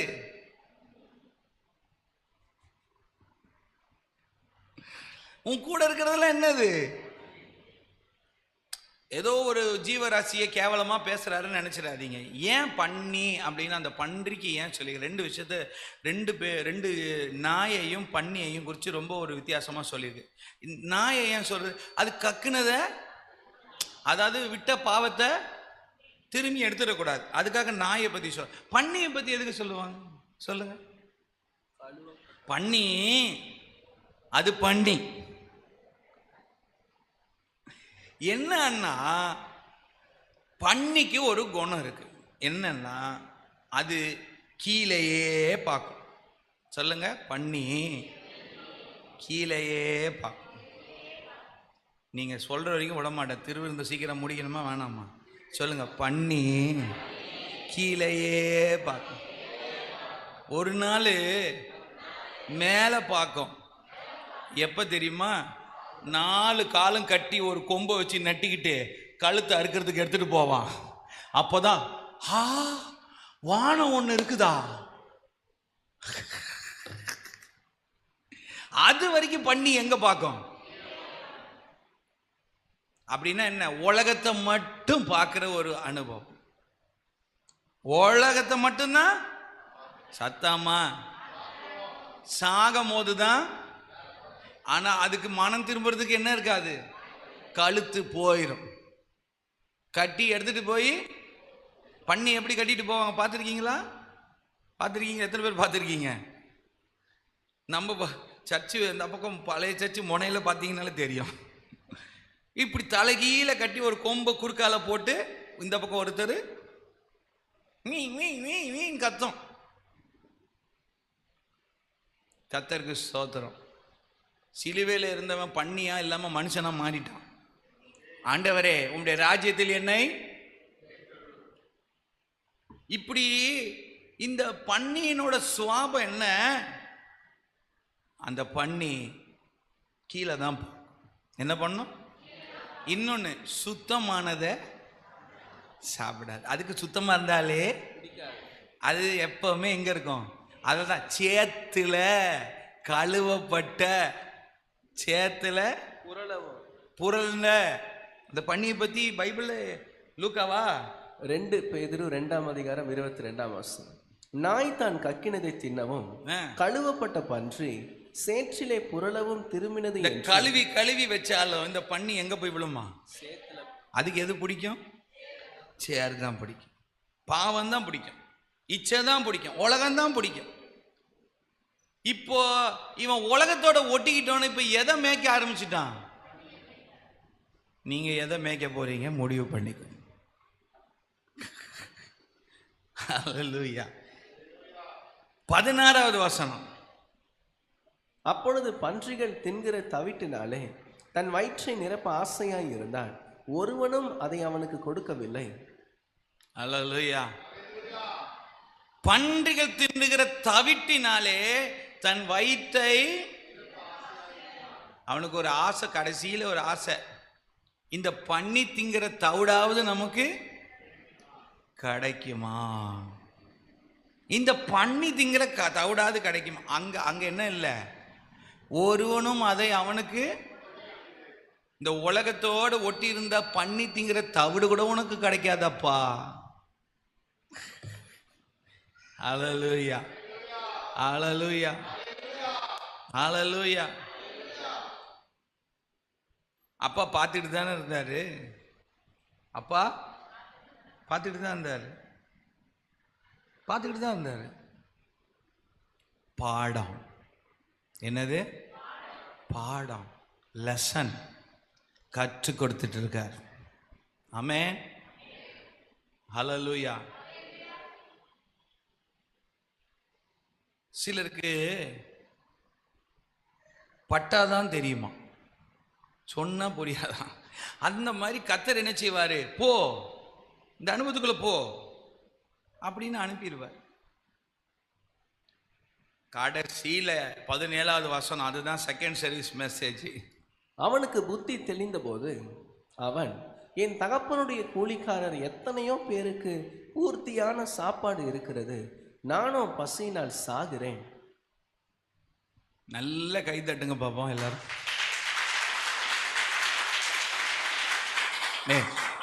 ஹல்லேலூயா, ஹல்லேலூயா.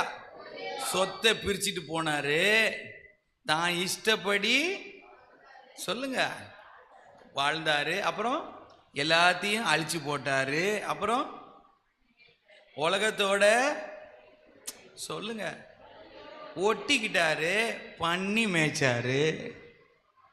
அடுத்தது தவிட்டு தின்ன ஆசையா இருந்தாரு. இது எல்லாம் இப்போ இவருக்கு புத்தியை வர வச்சிருச்சு. ஹல்லேலூயா, ஹல்லேலூயா. உட்கார வச்செல்லாம் சிலருக்கு சொல்லி கொடுத்தா அவங்க என்ன செய்ய மாட்டாங்க? அனுபவ பாடம். ஆமென். வாழ்க்கையில் நிறைய விஷயத்த பார்த்துட்டு வந்தான். சொத்தோட போனான், நிறைய காசை செலவழிச்சான், துன்மார்க்கமாக வாழ்க்கையை வாழ்ந்து அதை நாட்களை வீணாக்கிட்டான். கர்த்தருக்கு ஸ்தோத்திரம். அங்கேயே வறுமை அடைஞ்சிட்டான், குறைவுபட தொடங்கிட்டான், உலகத்தோடு ஒட்டி கொண்டான், பன்றி மேய்த்தான். கடைசியில் ஒருவேளை சாப்பாடு கூட இல்லாத வழிக்கு வந்துட்டான். இது அத்தனையும் எதற்கு? புத்தி தெளிவதற்கு. எதற்கு? இப்போ 2 தீமோத்தேயு 2:26 சொன்னனே,